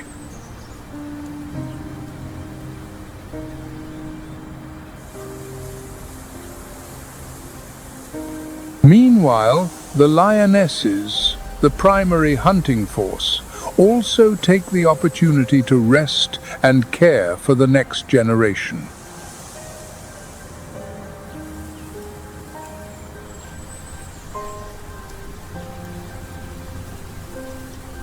The cubs, though playful, must learn the first lesson of survival: stay quiet and never stray too far from their mother's sight.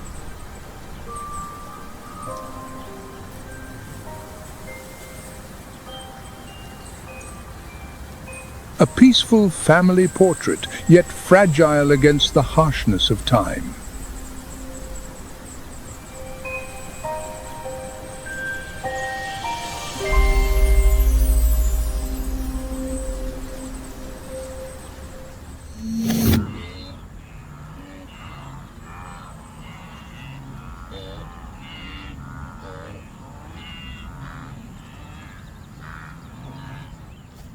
As the sun spills its final rays, painting the savannah in crimson, the laws of the day come to an end.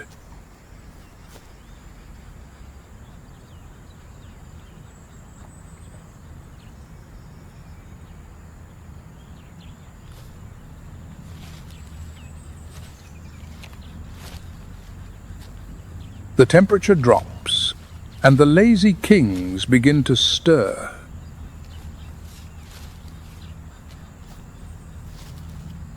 It is time to patrol.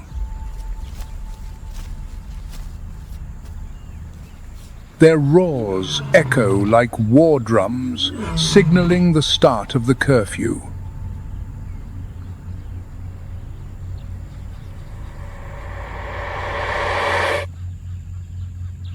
But tonight the wind carries a strange scent.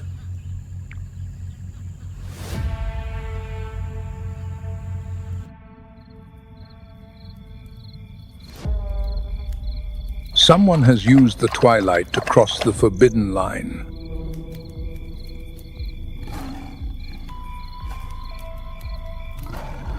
Three alpha males discover a young stranger in their territory, in the company of the pride's lionesses.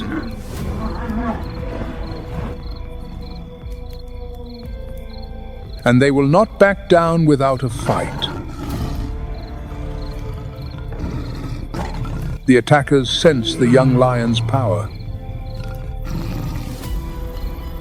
His fury and physique command respect. He is perfectly capable of inflicting serious injury. Today, a warning is enough to assert their authority. This is their territory.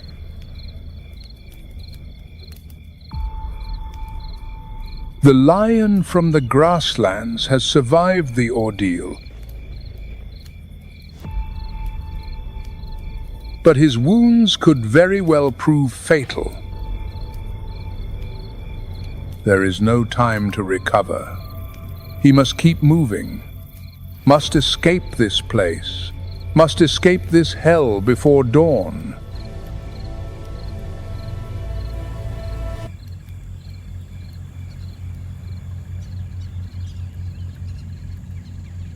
If the lion is a king who rules by strength and order, then in the undergrowth below, there is an anarchist.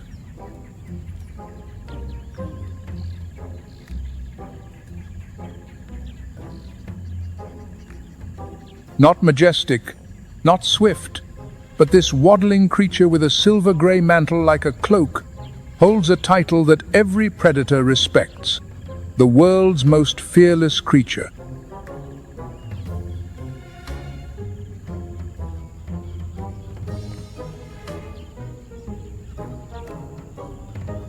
It is the honey badger. In the honey badger's biological dictionary, the fear center seems to have been completely overridden by innate aggression. In the Okavango Delta, where savannas merge with channels and scattered forests,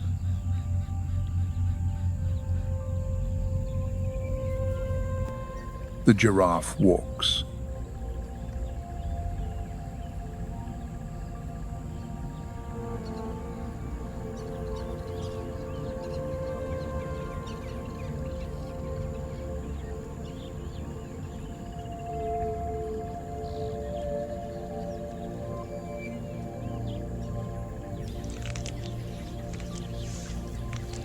They are the tallest land animals on the planet, with males reaching up to 18 feet.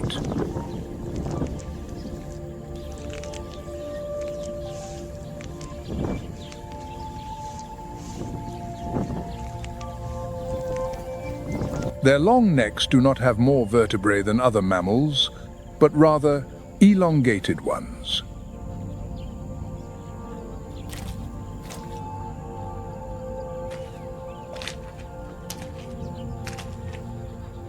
With agile, muscular tongues up to 18 inches long, they pluck leaves from among thorns.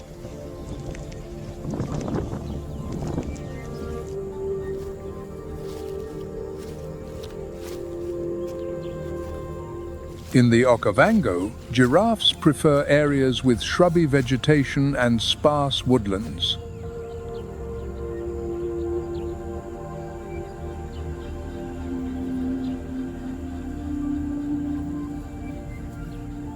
Although they may appear solitary, they live in loose groups, often composed of females and their young.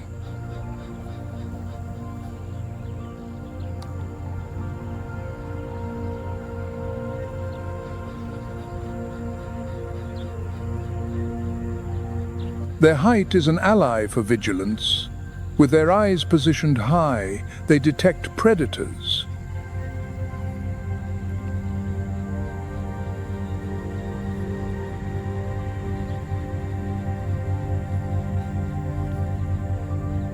In this ecosystem, the giraffe plays a crucial role.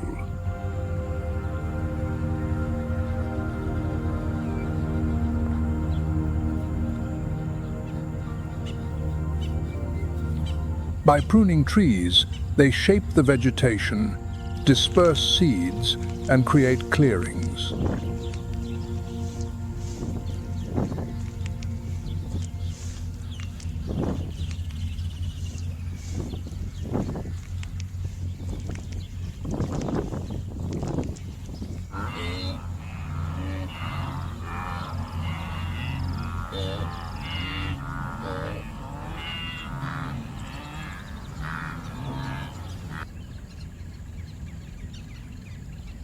The blue wildebeest is one of the most prominent protagonists of the Okavango Delta.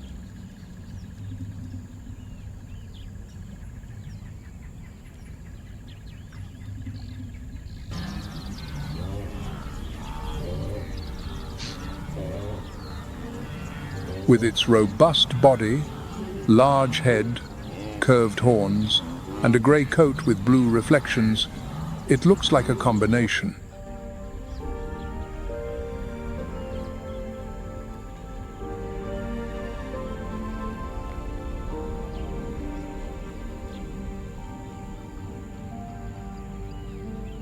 With speeds that can exceed 50 miles per hour, they are not only fast, but also resilient.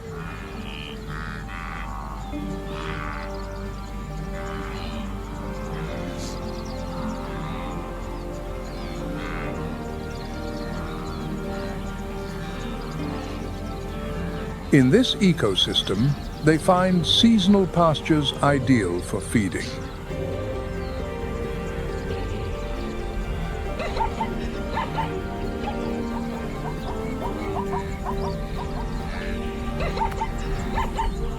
But what truly distinguishes the blue wildebeest is its migratory spirit.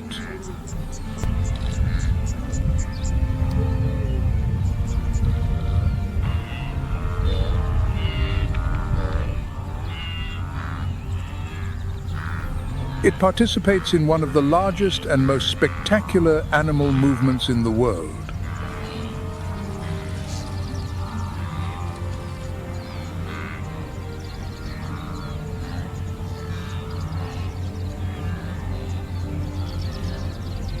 Although the core of this migration occurs further north in the Serengeti and Masai Mara,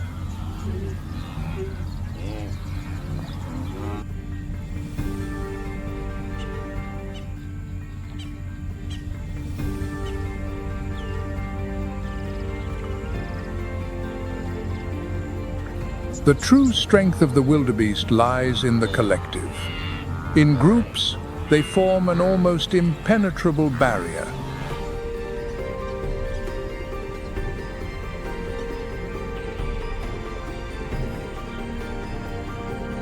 Wildebeest often congregate with other species like zebras and impalas.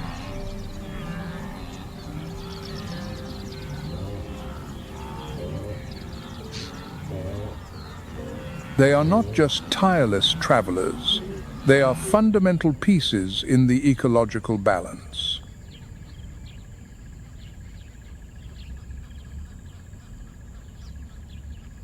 Their movement in huge herds helps to keep the vegetation under control.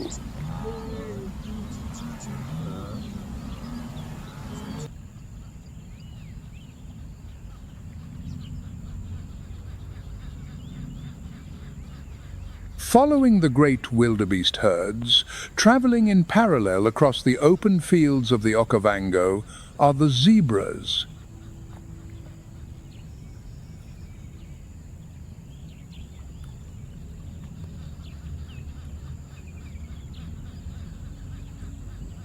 Together, these two species form a strategic partnership, increasing their chances against predators.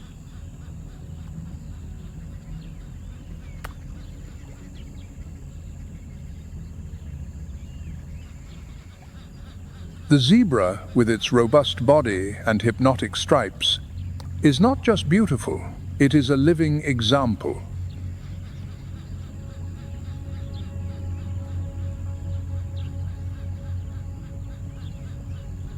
Each stripe pattern is unique, like a human fingerprint.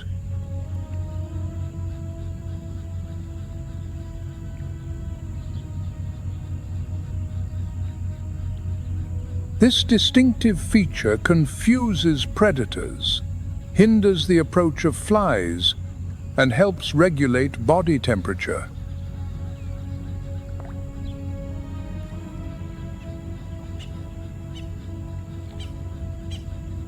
About 8 feet long and weighing up to 770 pounds, they have an imposing stature.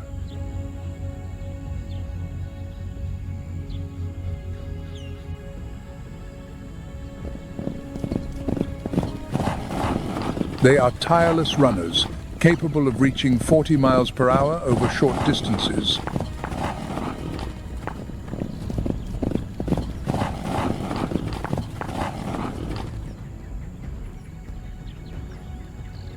Zebras also have excellent sight and hearing, living in cohesive social groups led by a dominant stallion.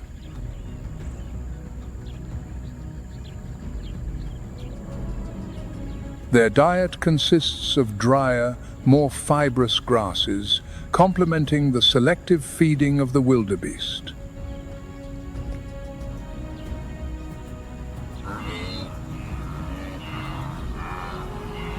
The great migrations of wildebeest and zebra are true tests of endurance and survival.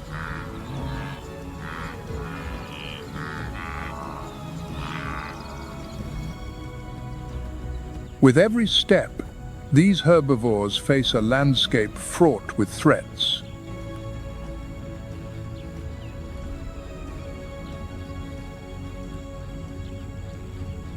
It is not enough to find fresh pastures, they must escape terrestrial predators.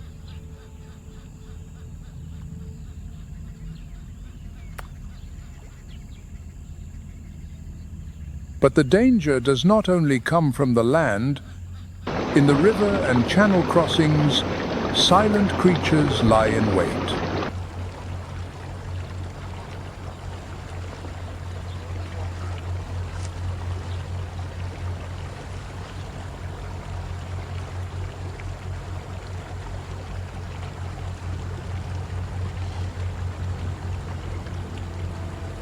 In the calm yet perilous waters of the Okavango Delta lurks one of the oldest predators.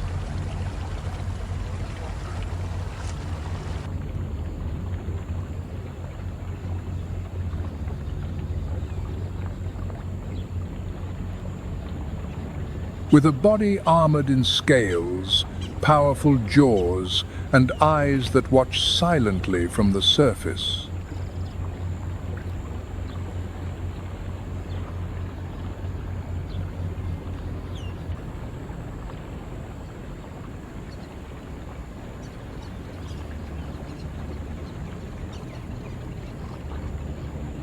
Some individuals exceed 16.5 feet in length and can weigh more than 1,540 pounds.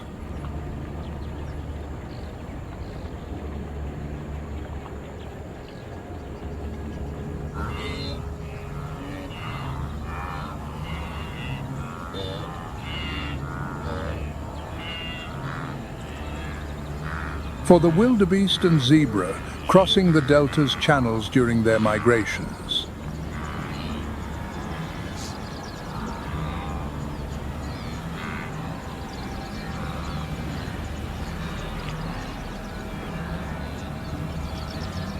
River crossings are moments of extreme tension. Hundreds of animals gather at the water's edge.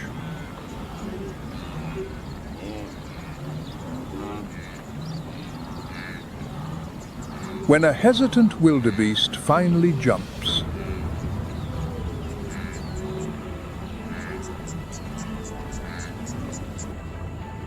it is as if a switch is flipped.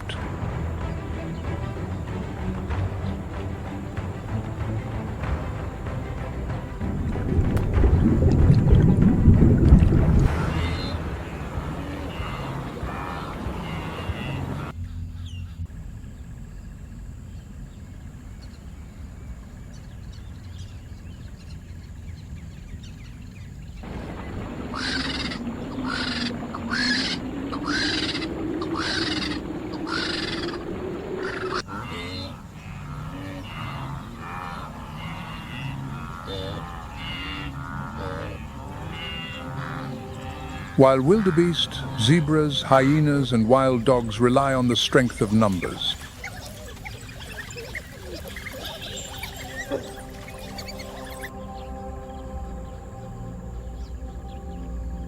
There are also animals that walk more solitary paths.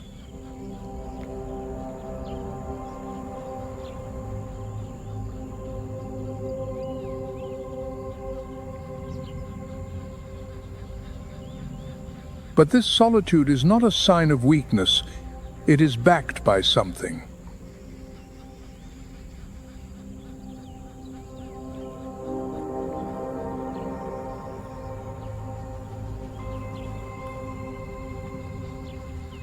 Here exists a giant that few dare to disturb.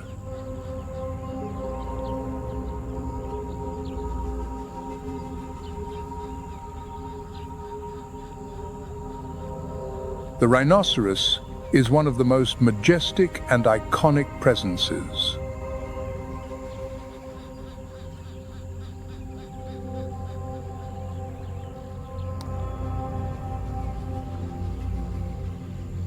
The white rhino, larger and more robust, can reach 13 feet in length and weigh over 4,400 pounds.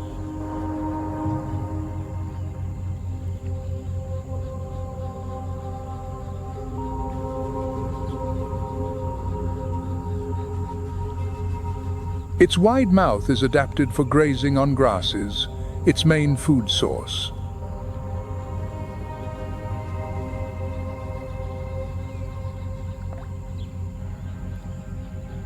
The black rhino, smaller and more agile, stands out for its ability to move through denser vegetation.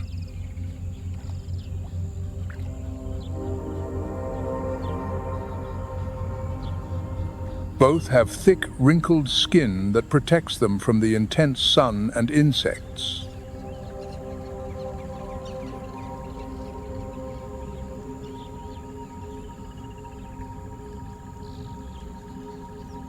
Despite their imposing and sometimes aggressive appearance, these animals usually exhibit calm behavior.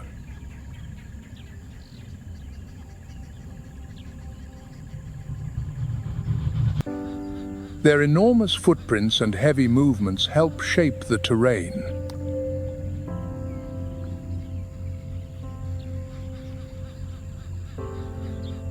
These giants of the African savannah, with their resilience and strength, are true pillars.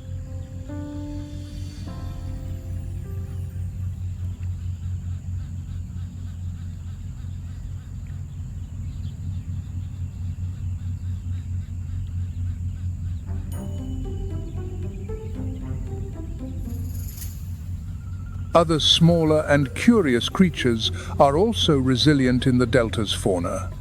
The warthog.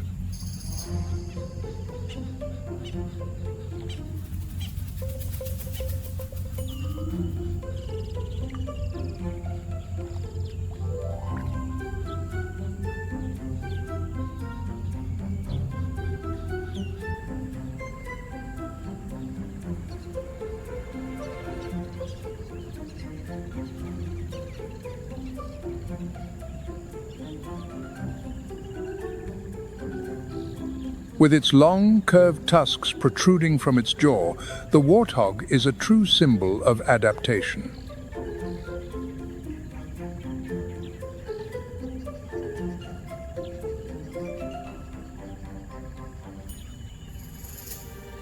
These medium-sized, robust-bodied animals are covered in a sparse, bristly coat.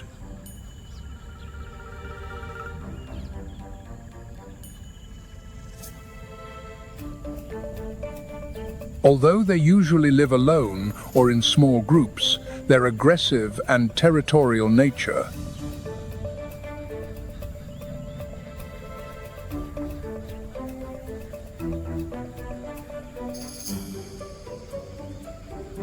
In search of food, it is an excellent digger.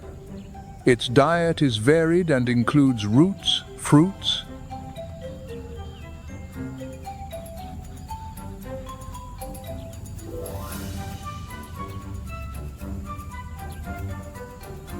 These feeding habits, combined with its ability to dig, help shape its surroundings.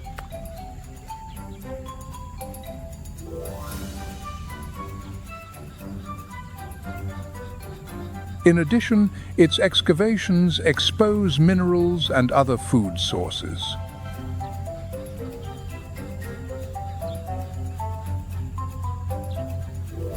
Despite its aggressive behavior when threatened, the warthog is largely a shy animal.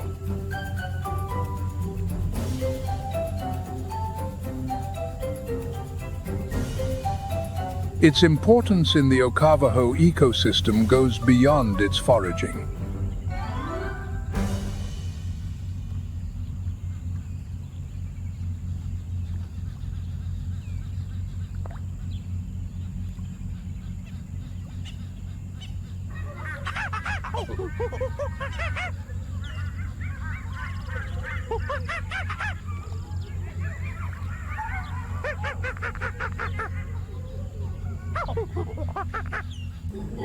In this challenging ecosystem, the baboon stands out as one of the most resourceful and adaptable residents.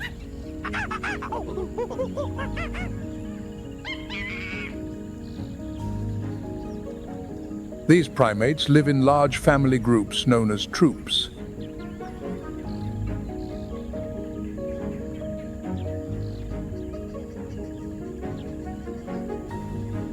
Each member has a role. Dominant males maintain order and protect the group.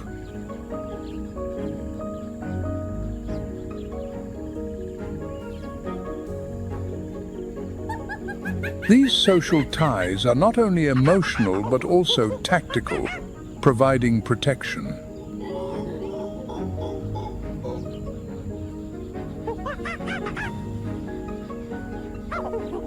Baboons communicate in a remarkably complex way through a variety of vocalizations.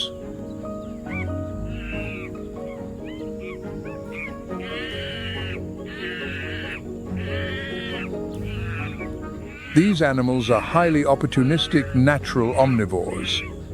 They feed on fruits, seeds, roots, and small animals.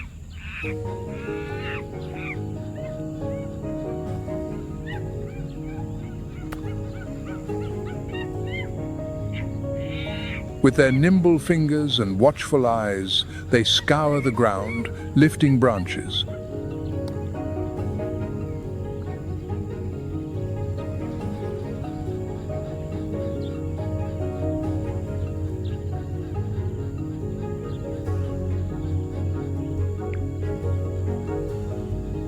This combination of intelligence, cooperation, and constant vigilance makes baboons natural survivors.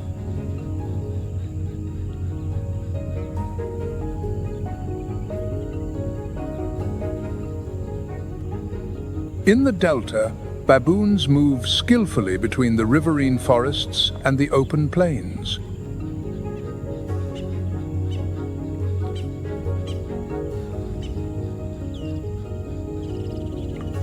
They are, in essence, a reflection of the delta itself.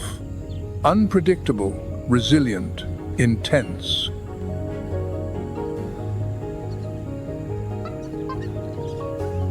And it is not only the large terrestrial animals that benefit from the flood.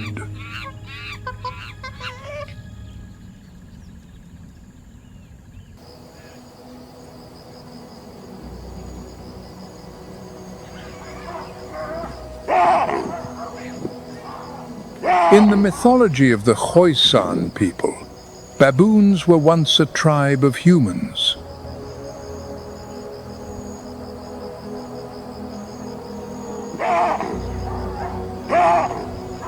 But for their laziness, their love of noisy gossip and theft, they were punished by the gods.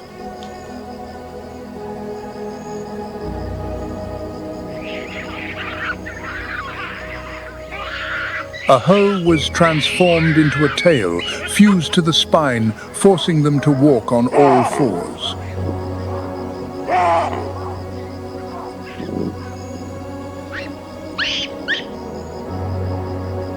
The humble posture of the baboon is an eternal warning against the consequences of indolence.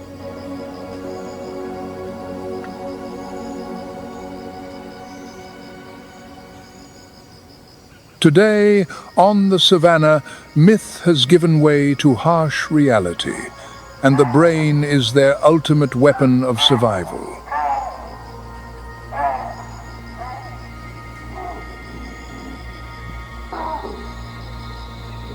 Baboons are masters of strategy, diplomacy, and alliance.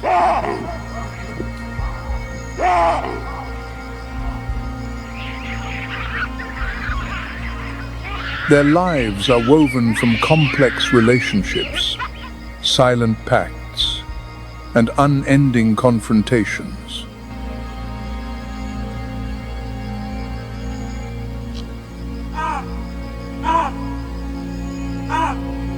To survive, they have formed one of the most effective defensive coalitions on the plains.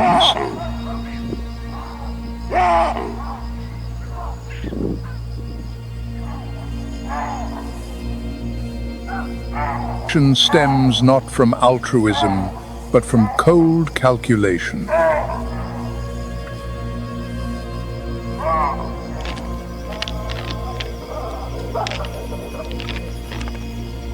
On the vast savannah, the baboon and the impala form a perfect defensive alliance.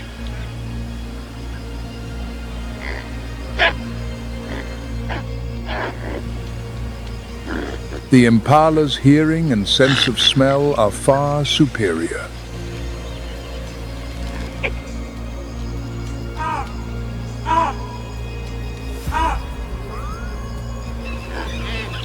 It can detect the scent of a predator from a great distance.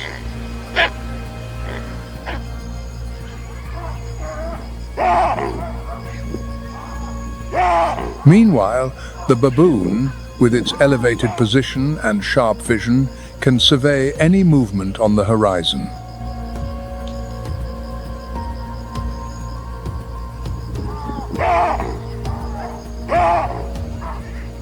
Together, they form a dual radar system with no blind spots.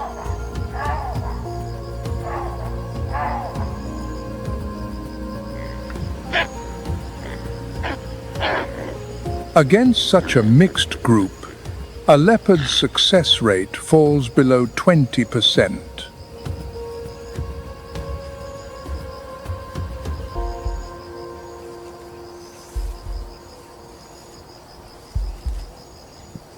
It is in this role as sentinel that a fateful confrontation unfolds.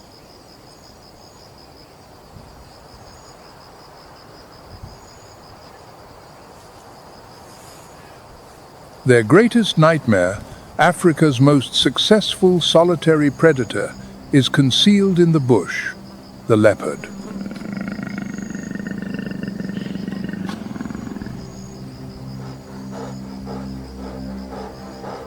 Its weapon is not fang or claw, but the art of absolute camouflage.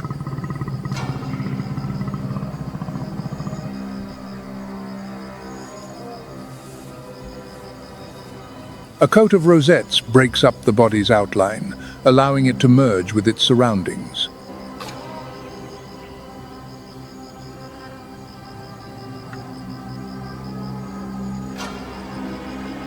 It approaches its prey without making a sound.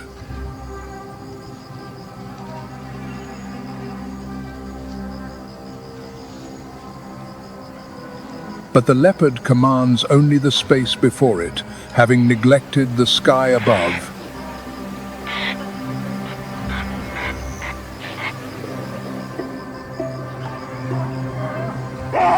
On a nearby acacia branch, a baboon has been watching for some time.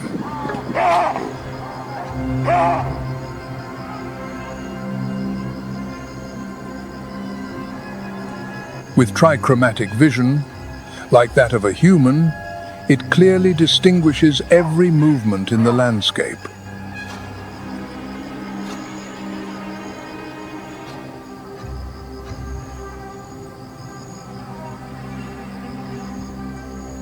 The leopard's camouflage is rendered useless before these discerning eyes. A short, dry bark shatters the silence.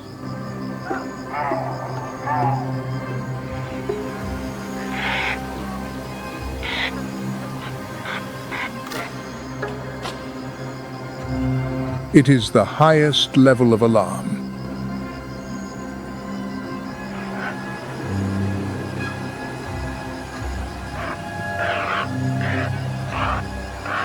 The impala does not think. It reacts on pure instinct.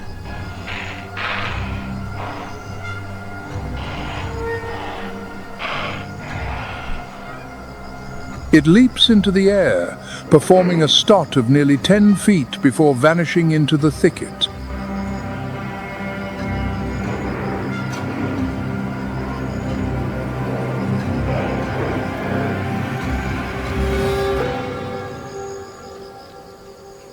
The hunt is over before the leopard has even begun.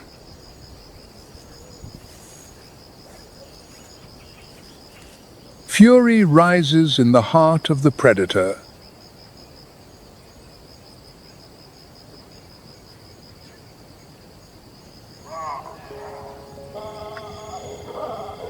While the baboon troop cheers in exhilaration, leaping triumphantly in the high branches, below, the leopard retreats with an empty stomach.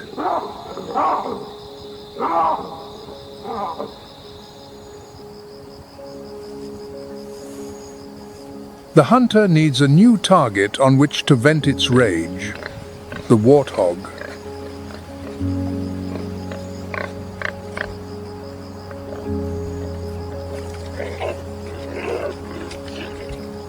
One should not be deceived by its ungainly appearance.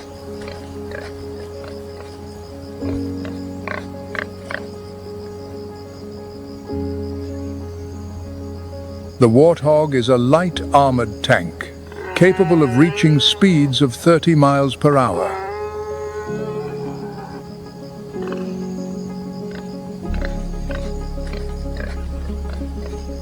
It possesses 2 pairs of curved razor-sharp tusks, honed continuously every time it opens its mouth.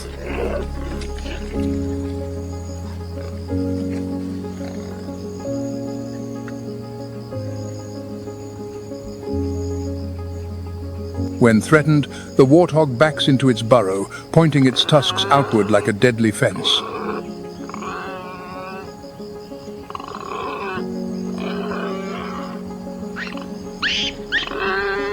The burrow's entrance becomes an impregnable fortress.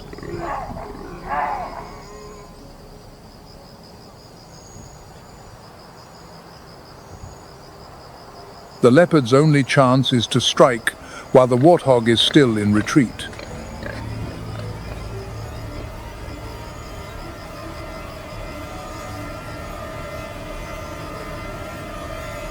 The warthog's vision is poor.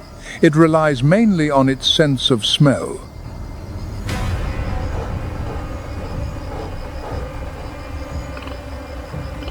The leopard launches like a golden arrow.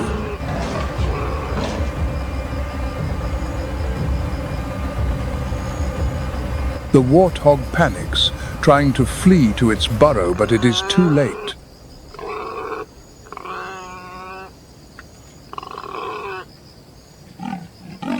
A precise bite to the throat ends all resistance.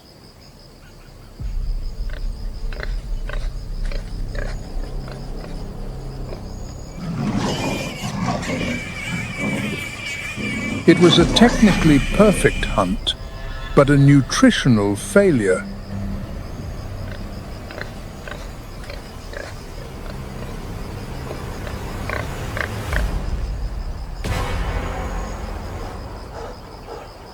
The hunger remains, and the image of the baboon still haunts the leopard's mind.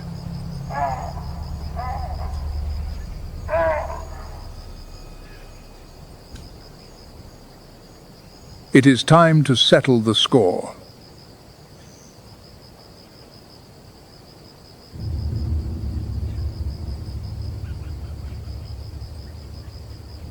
Dusk descends, and darkness envelops the savannah.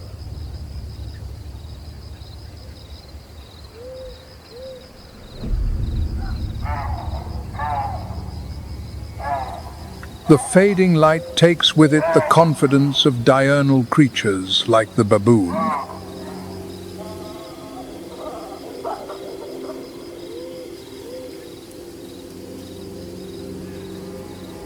But for the leopard, this is when the true performance begins.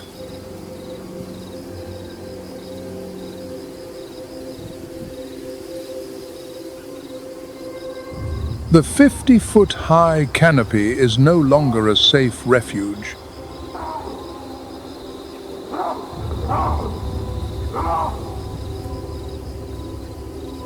Behind the leopard's retina lies a secret weapon, the tapetum lucidum.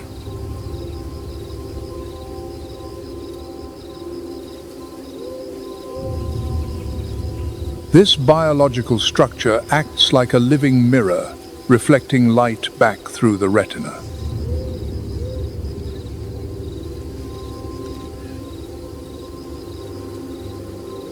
As a result, the leopard's eyes gather light 7 times more effectively than human eyes.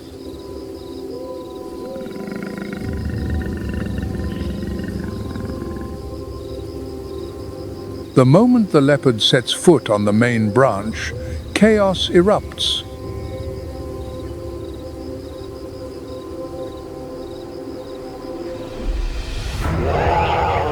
There is no defensive formation, no alarm call, no resistance.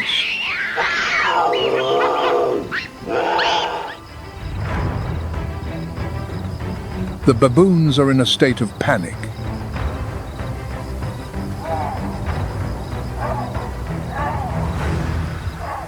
No one sees the enemy. No one knows where it came from.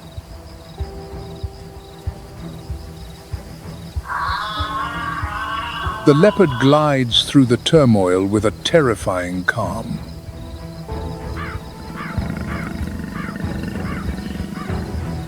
It targets the largest prize, the most powerful male baboon.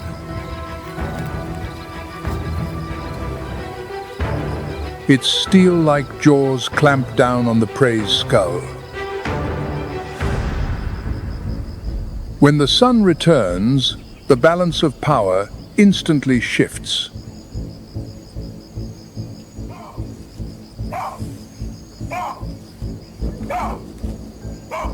The baboons regain their trichromatic vision and, more importantly, the confidence of their numbers.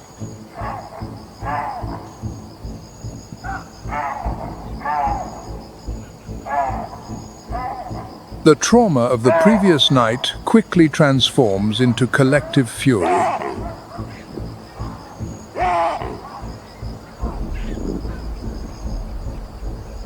More than 50 baboons forge a menacing semicircular cordon.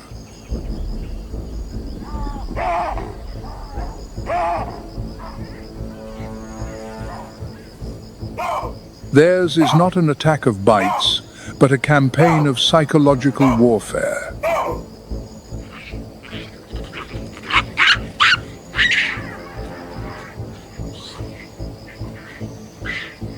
The leopard, a solitary predator, is suddenly dwarfed by this hostile assembly.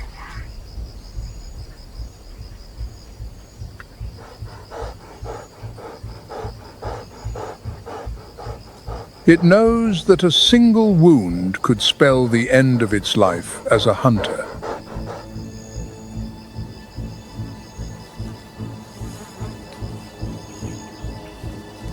This overwhelming imbalance of power forces a retreat.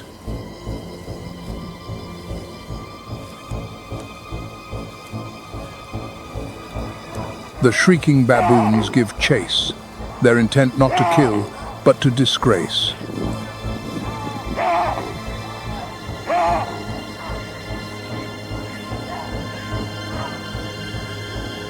This is their most satisfying retribution.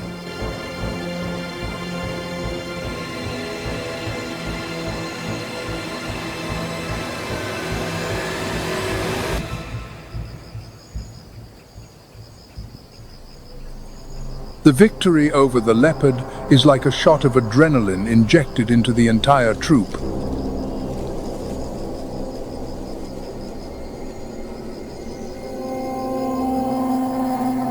A wave of euphoria spreads, driving them to challenge the very throne of the savannah.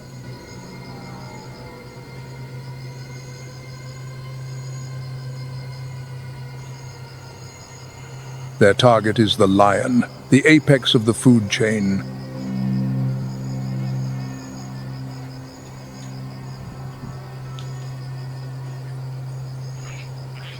They are not so foolish as to attack a 290-pound adult lioness.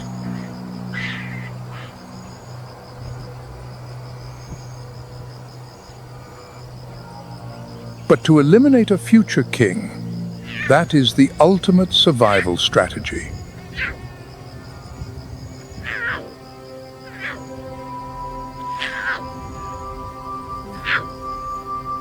When hunger compels the lioness to hunt, her cubs are left hidden in the thicket.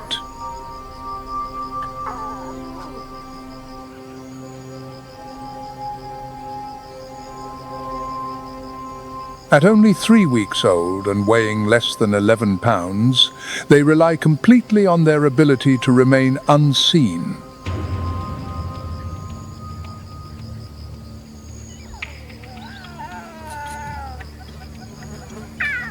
Their spotted coats provide camouflage in the dappled light.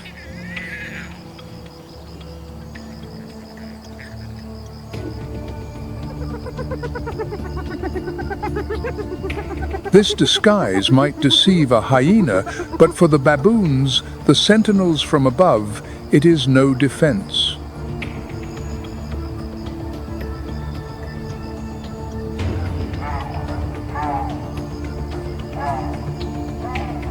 Having spotted their target, the troop approaches with a clear strategy: to seize the young.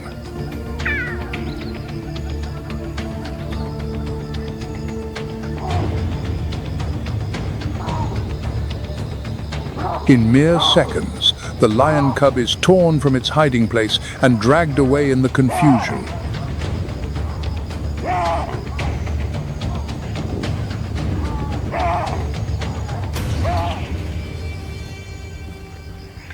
By the time the lioness returns, it is too late. The thicket that once sheltered her young is now empty and cold.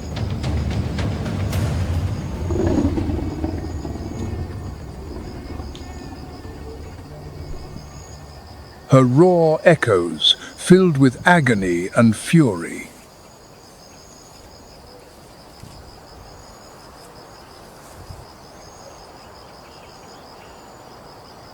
But the baboons are already in the high branches, far beyond the reach of her claws.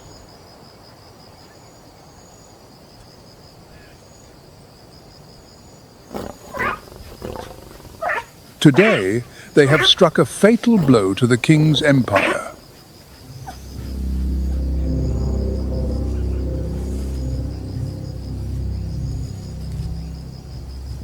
The pain of losing a child cannot fill a stomach roaring with hunger.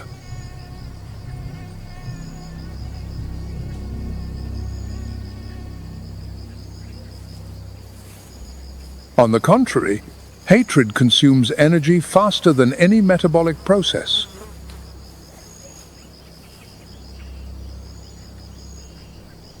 To exact her revenge, the lioness needs fuel.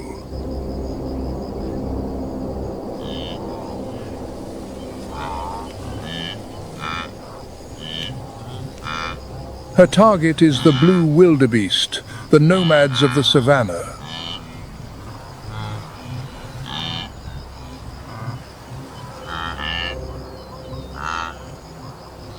A fully grown male can weigh up to 550 pounds, a mobile fortress of muscle with a pair of scythe-like horns.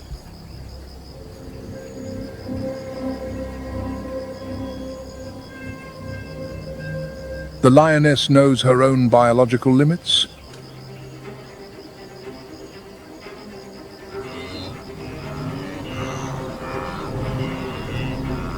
With a heart that is small in proportion to her body, she cannot sustain a long chase.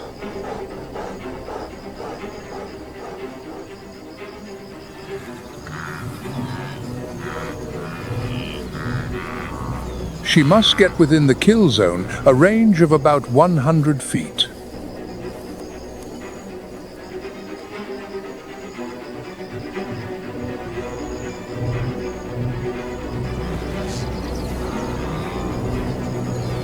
An opportunity arises when a wildebeest strays from the herd.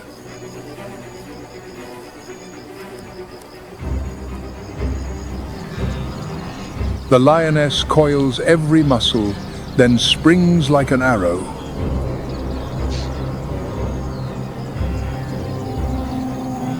The impact is like a motorcycle hitting a brick wall.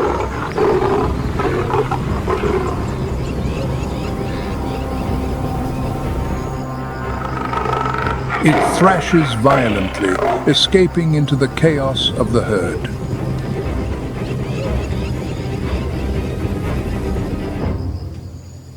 The lioness watches, helpless, as her quarry disappears among hundreds of its kind.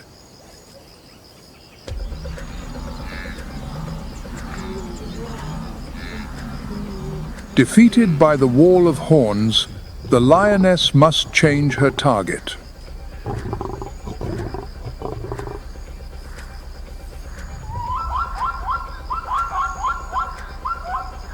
She turns her attention to the noisy neighbors who always travel with the wildebeest, the plains zebra.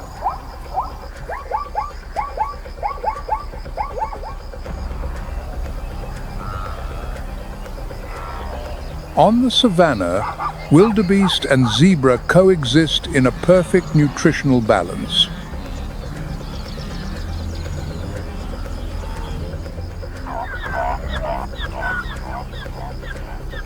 The zebra graze first, consuming the tougher, older grasses.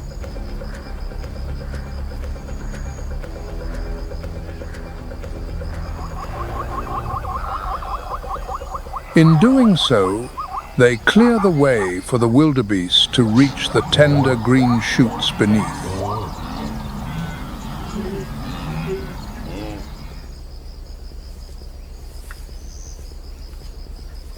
But for a lion, a herd of zebra presents a complex visual puzzle.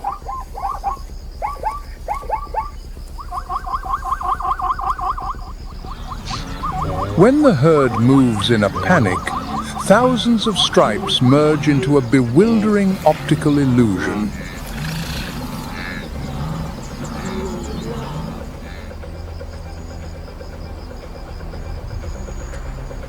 With her monochromatic vision, the lioness cannot distinguish one individual from another.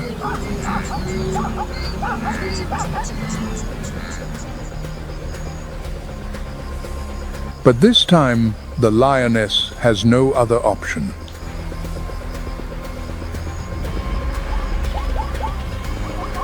Hunger has sharpened her senses to their absolute peak.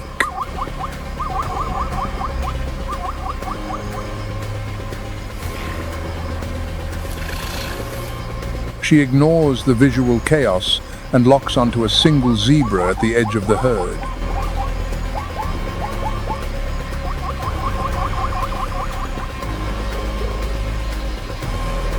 It is a weak link in the defensive chain.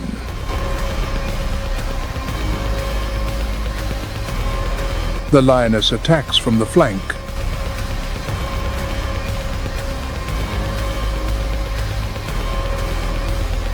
Her knife-like claws sink deep into the zebra's flesh.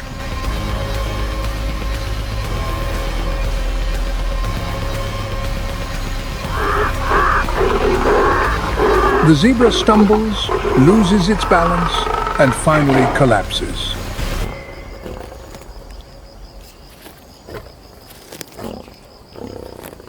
A bite to the trachea, and all resistance ends in silence.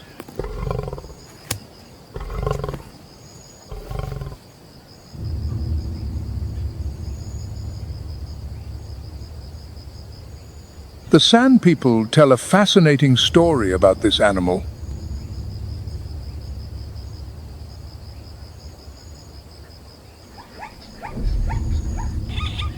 Long ago, the zebra's coat was entirely white.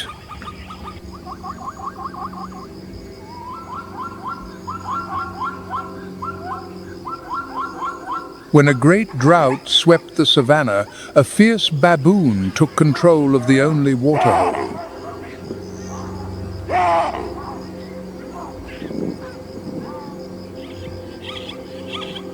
The zebra bravely rose to challenge the baboon.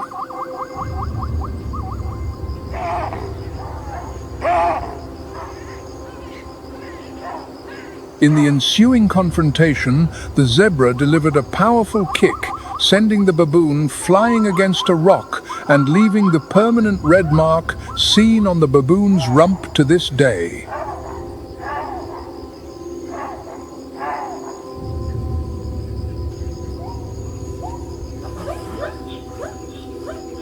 However, in the struggle, the zebra lost balance and fell backward into a fire.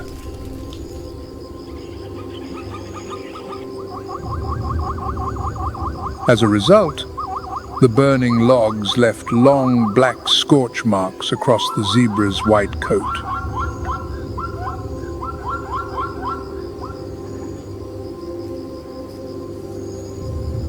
The energy from 110 pounds of zebra meat is converted into raw, muscular power.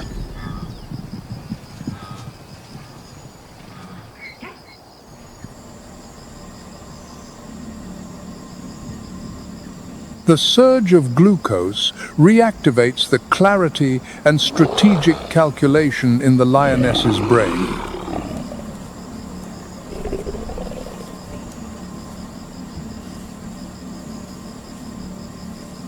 It is time to execute a brutal plan of revenge.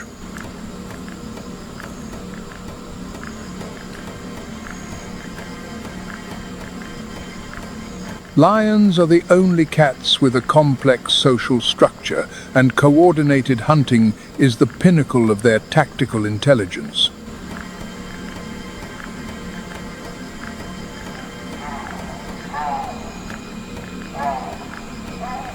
But this time, the tactic is not a complex encirclement. Their target is specific, the alpha male.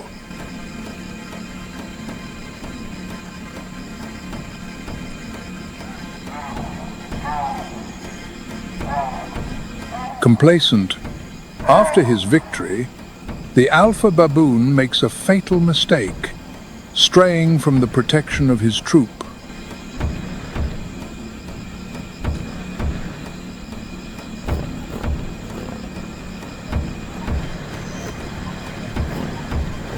This is the moment the lions have been waiting for.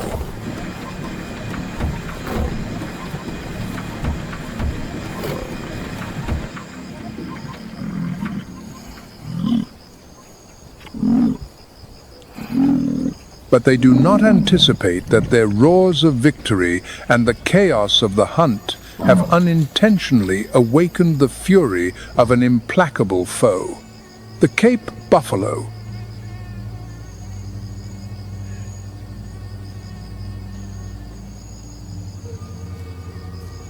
The Cape buffalo.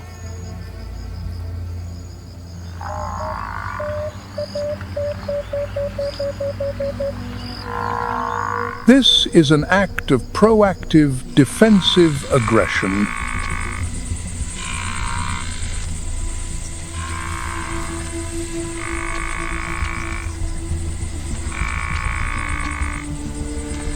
The Cape buffalo is the only animal in Africa known to actively hunt lions.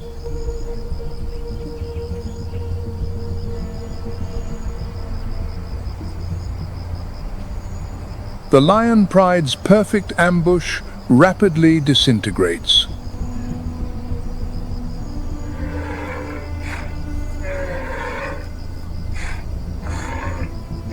The buffalo has no interest in the baboons. Its only goal is to eliminate the big cats that dared to trespass on its territory.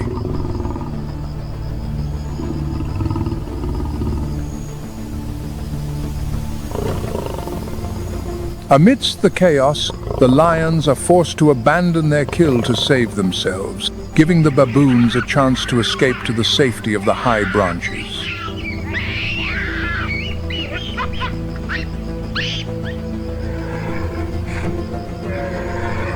Possessing a neck skin nearly an inch thick that serves as a natural shield, and a fused horn boss on its head as hard as rock, the buffalo is a living tank.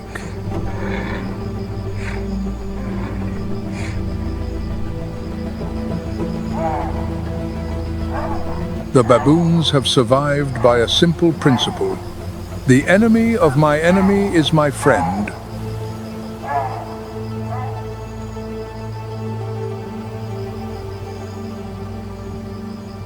And once again, the Cape buffalo has proven that on this savannah, it is sometimes the one that dictates the rules of the game.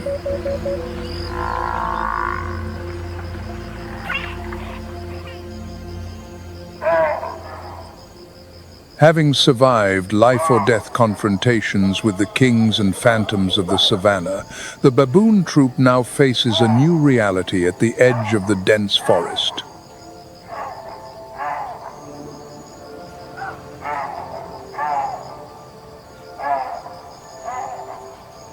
The light fades beneath a thick canopy, a place where their intelligence is pushed to its absolute limit.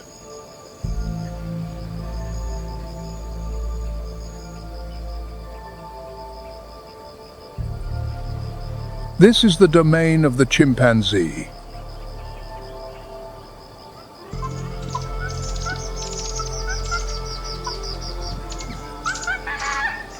At Gom Stream National Park, scientists have documented a harsh reality.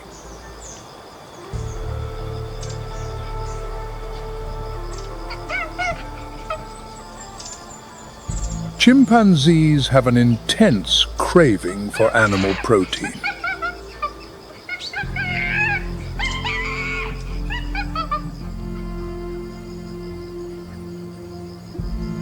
But the baboons are not entirely defenseless.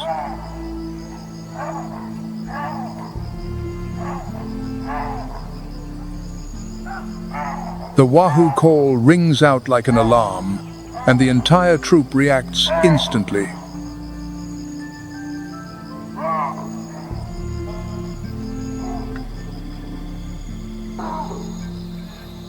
They take a great risk, scrambling onto the thinnest branches where the chimpanzees' heavier bodies cannot follow.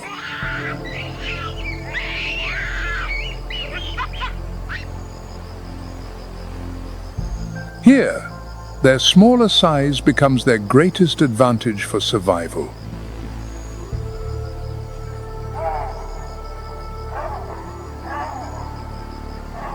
The intelligence of the baboon has long captured the attention of biomedical science.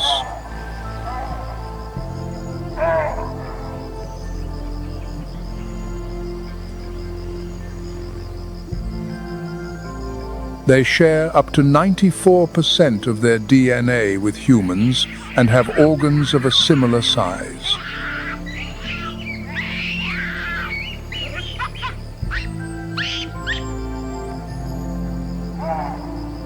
Baboons were used in some of the first heart and liver transplants, and as research models for epilepsy.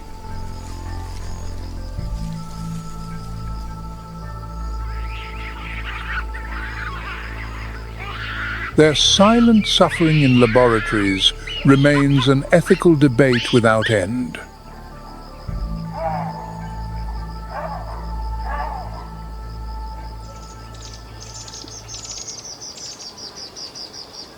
In their conflict with chimpanzees, the baboons are rarely alone.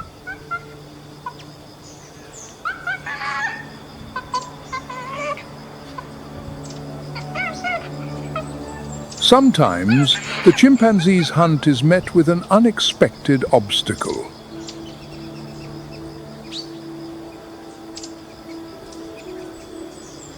The appearance of a hornbill shatters all of their plans.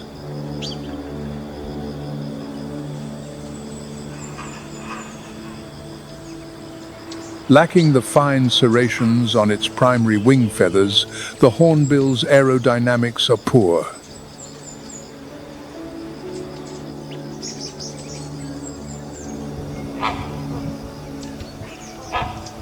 This creates turbulent airflows, causing each wing beat to produce a resounding whoosh sound.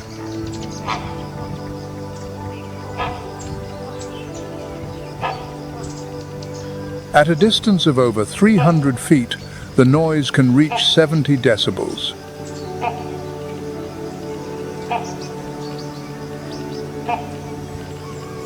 The jarring sound in the quiet forest is like the roar of a motorcycle.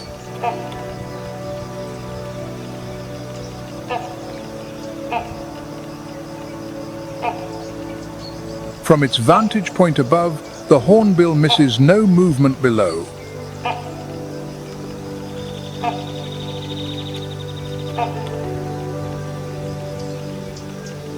It possesses 4-channel color vision, allowing it to detect spectrums of light invisible to most mammals.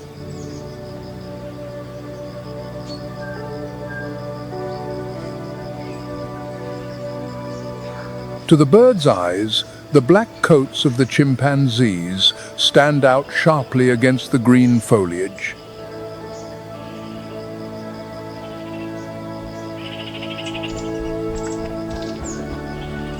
Upon spotting a threat, the startled hornbill takes flight.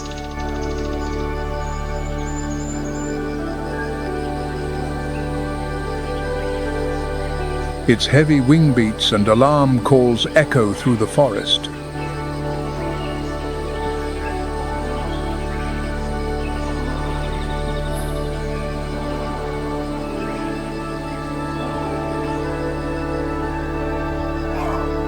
For the baboons, this is precious information, a clear signal that chimpanzees are very close.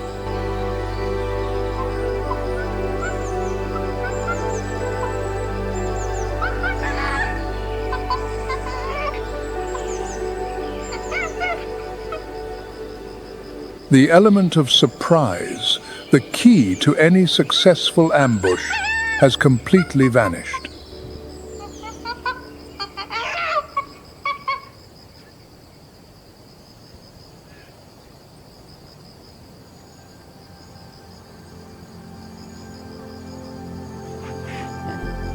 Below, red river hogs approach quietly.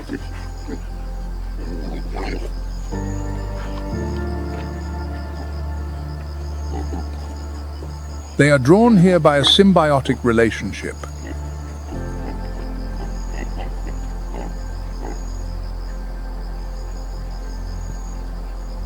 Over 30% of the fruit dropped by the primates above becomes a buffet for them on the forest floor.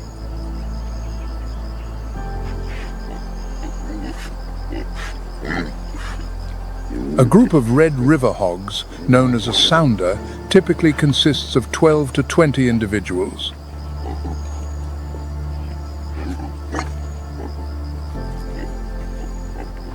They move like a whirlwind, sweeping the ground beneath the trees.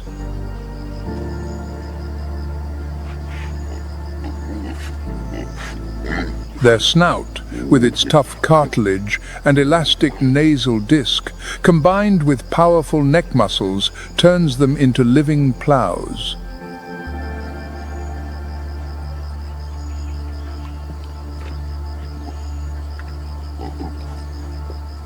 They can churn up 4 inches of soil in seconds, searching for roots and insects.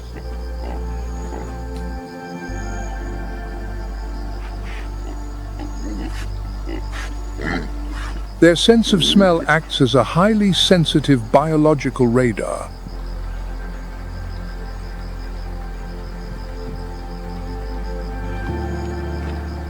The noise from the sounder plunges the immediate area into chaos.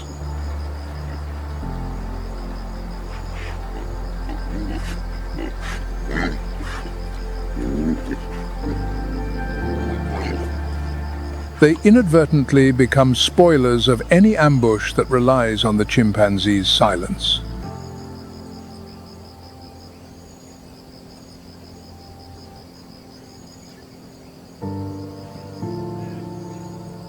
However, chimpanzees dare not challenge the Red River hogs.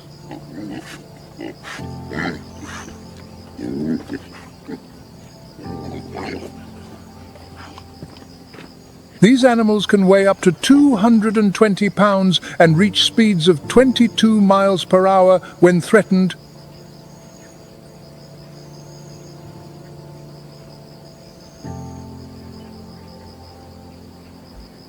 True to their name, they are excellent swimmers and will not hesitate to dive into water to escape.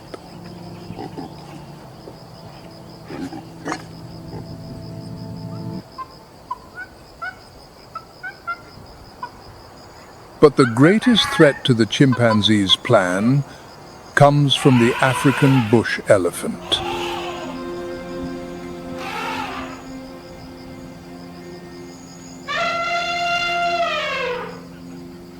These ecosystem engineers possess the power to alter the very structure of the forest.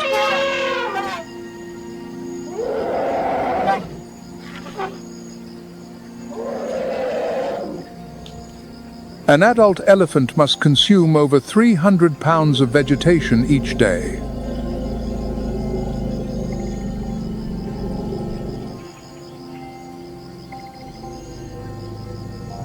Their inefficient digestive system compels them to eat almost constantly.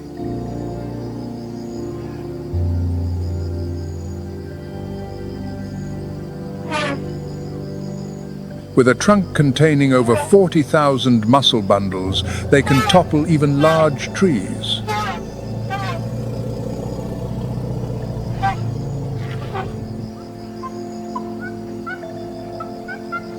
Each felled tree inadvertently creates a strategic disaster for the chimpanzees.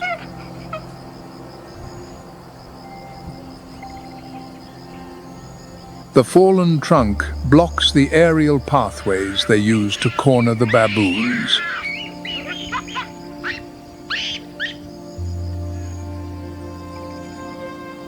A dangerous gap now opens in the canopy.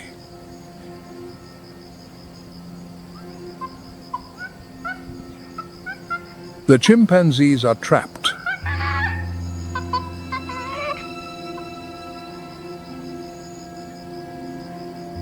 They cannot jump across such a void.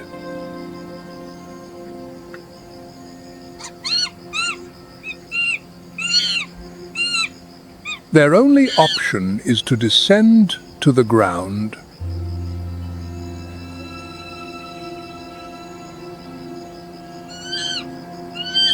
And at that moment, the game changes entirely.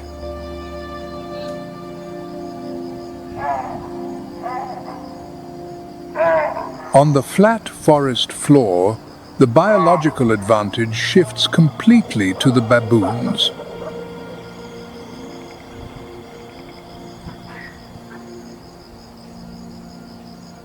Chimpanzees walk on their knuckles. Their pelvic structure and spine, adapted for climbing, make sprinting awkward and inefficient.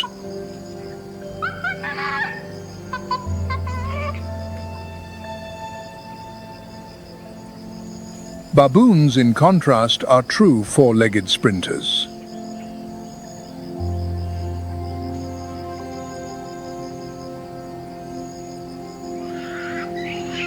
They can reach speeds of 28 miles per hour and maintain incredible stamina.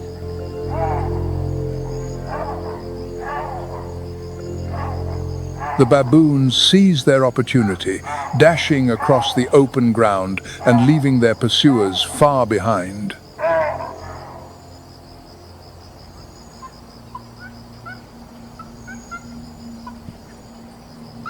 As the baboons make their escape, the chimpanzee's hunger remains unappeased.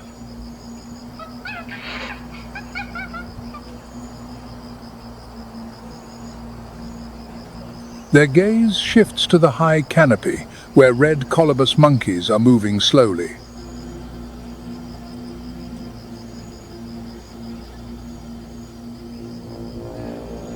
The presence of the red colobus inadvertently provides a shield for the baboons.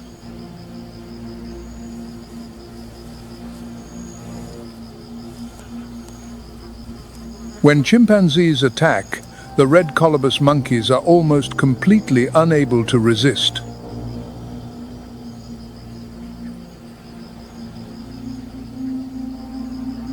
They lack the knowledge to escape to the flimsy outer branches as the baboons do.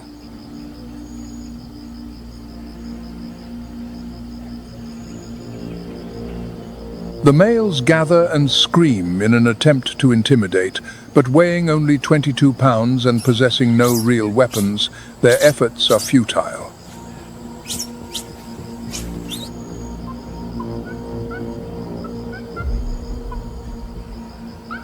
The success rate for chimpanzees hunting red colobus can be as high as 85%.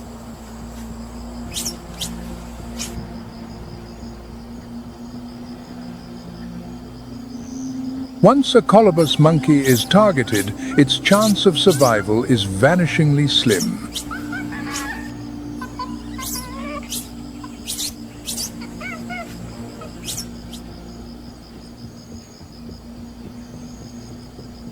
The baboons live, while the red colobus pays the ultimate price.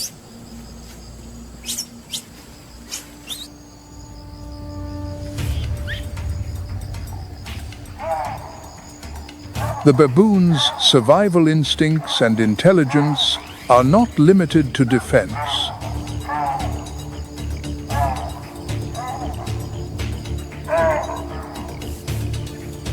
They are also opportunistic predators.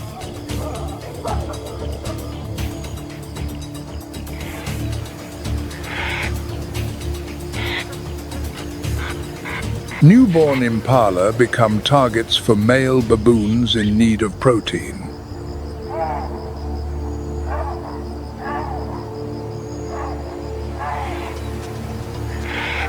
But the impala mothers do not give up their young easily.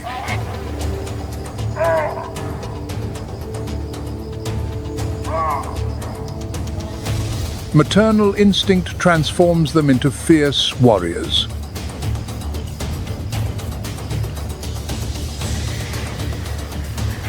Faced with such determined resistance, the baboons often have to retreat.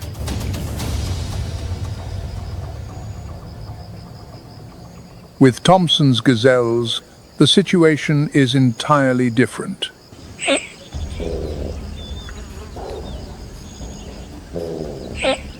Thompson's gazelles are renowned for their speed, capable of reaching 50 miles per hour.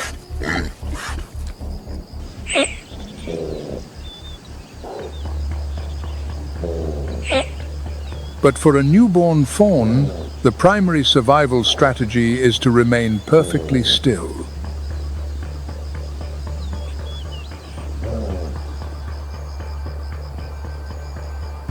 Its grayish-brown coat allows it to blend in with the dry grass.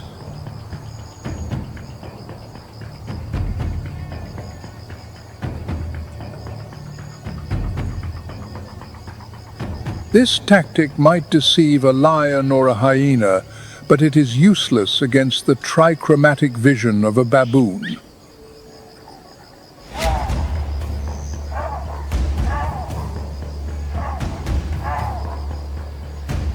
They see the young gazelle as clearly as an ink spot on white paper.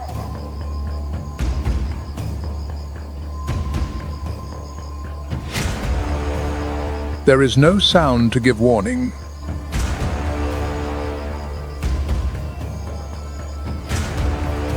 The baboon lunges, and a single decisive bite ends everything.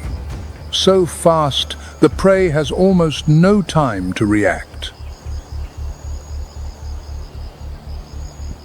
It is all over in seconds, cold, precise, and absolute.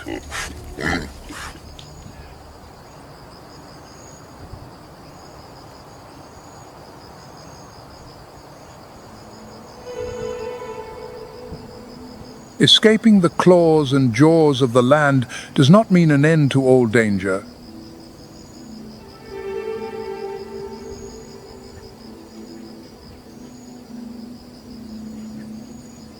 The seemingly calm water marks the boundary between life and death.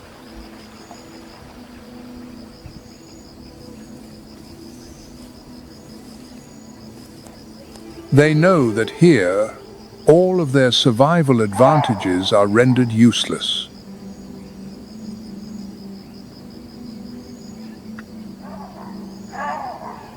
A speed of 28 miles per hour on land means nothing in the current.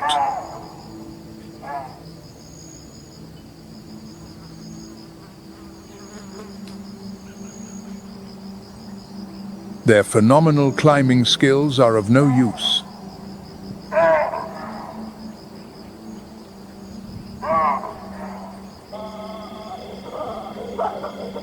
They are completely and utterly vulnerable.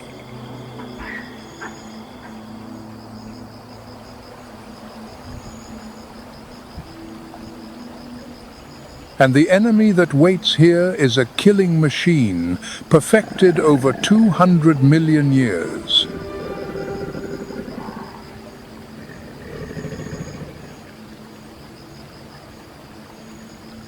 The Nile crocodile, a living fossil from the Jurassic period, is the most successful predator in evolutionary history.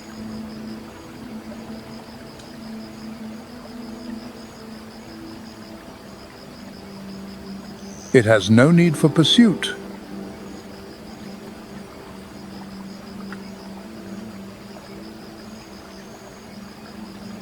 An extremely slow metabolism allows it to lie motionless in the mud for hours on end.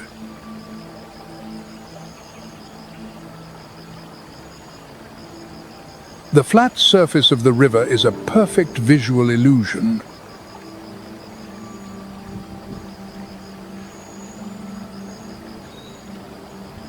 Only its eyes and nostrils break the surface, camouflaged amongst the water hyacinths.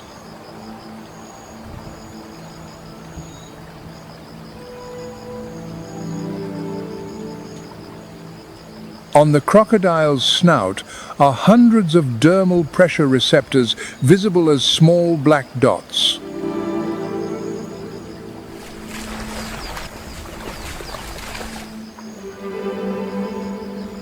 They are 10 times more sensitive than human fingertips.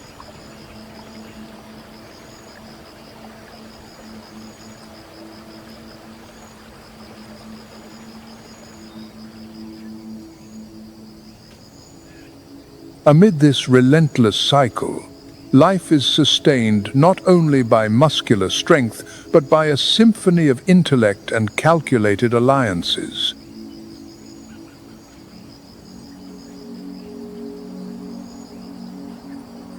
Each creature carries its own strategy to compensate for biological shortcomings, where unity forms a protective wall and alertness becomes the ultimate weapon.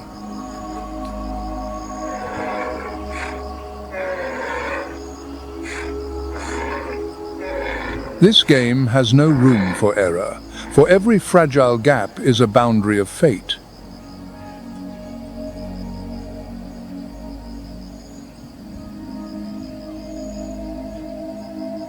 In the end, reality teaches that to survive, instinct must always be paired with relentless acuity.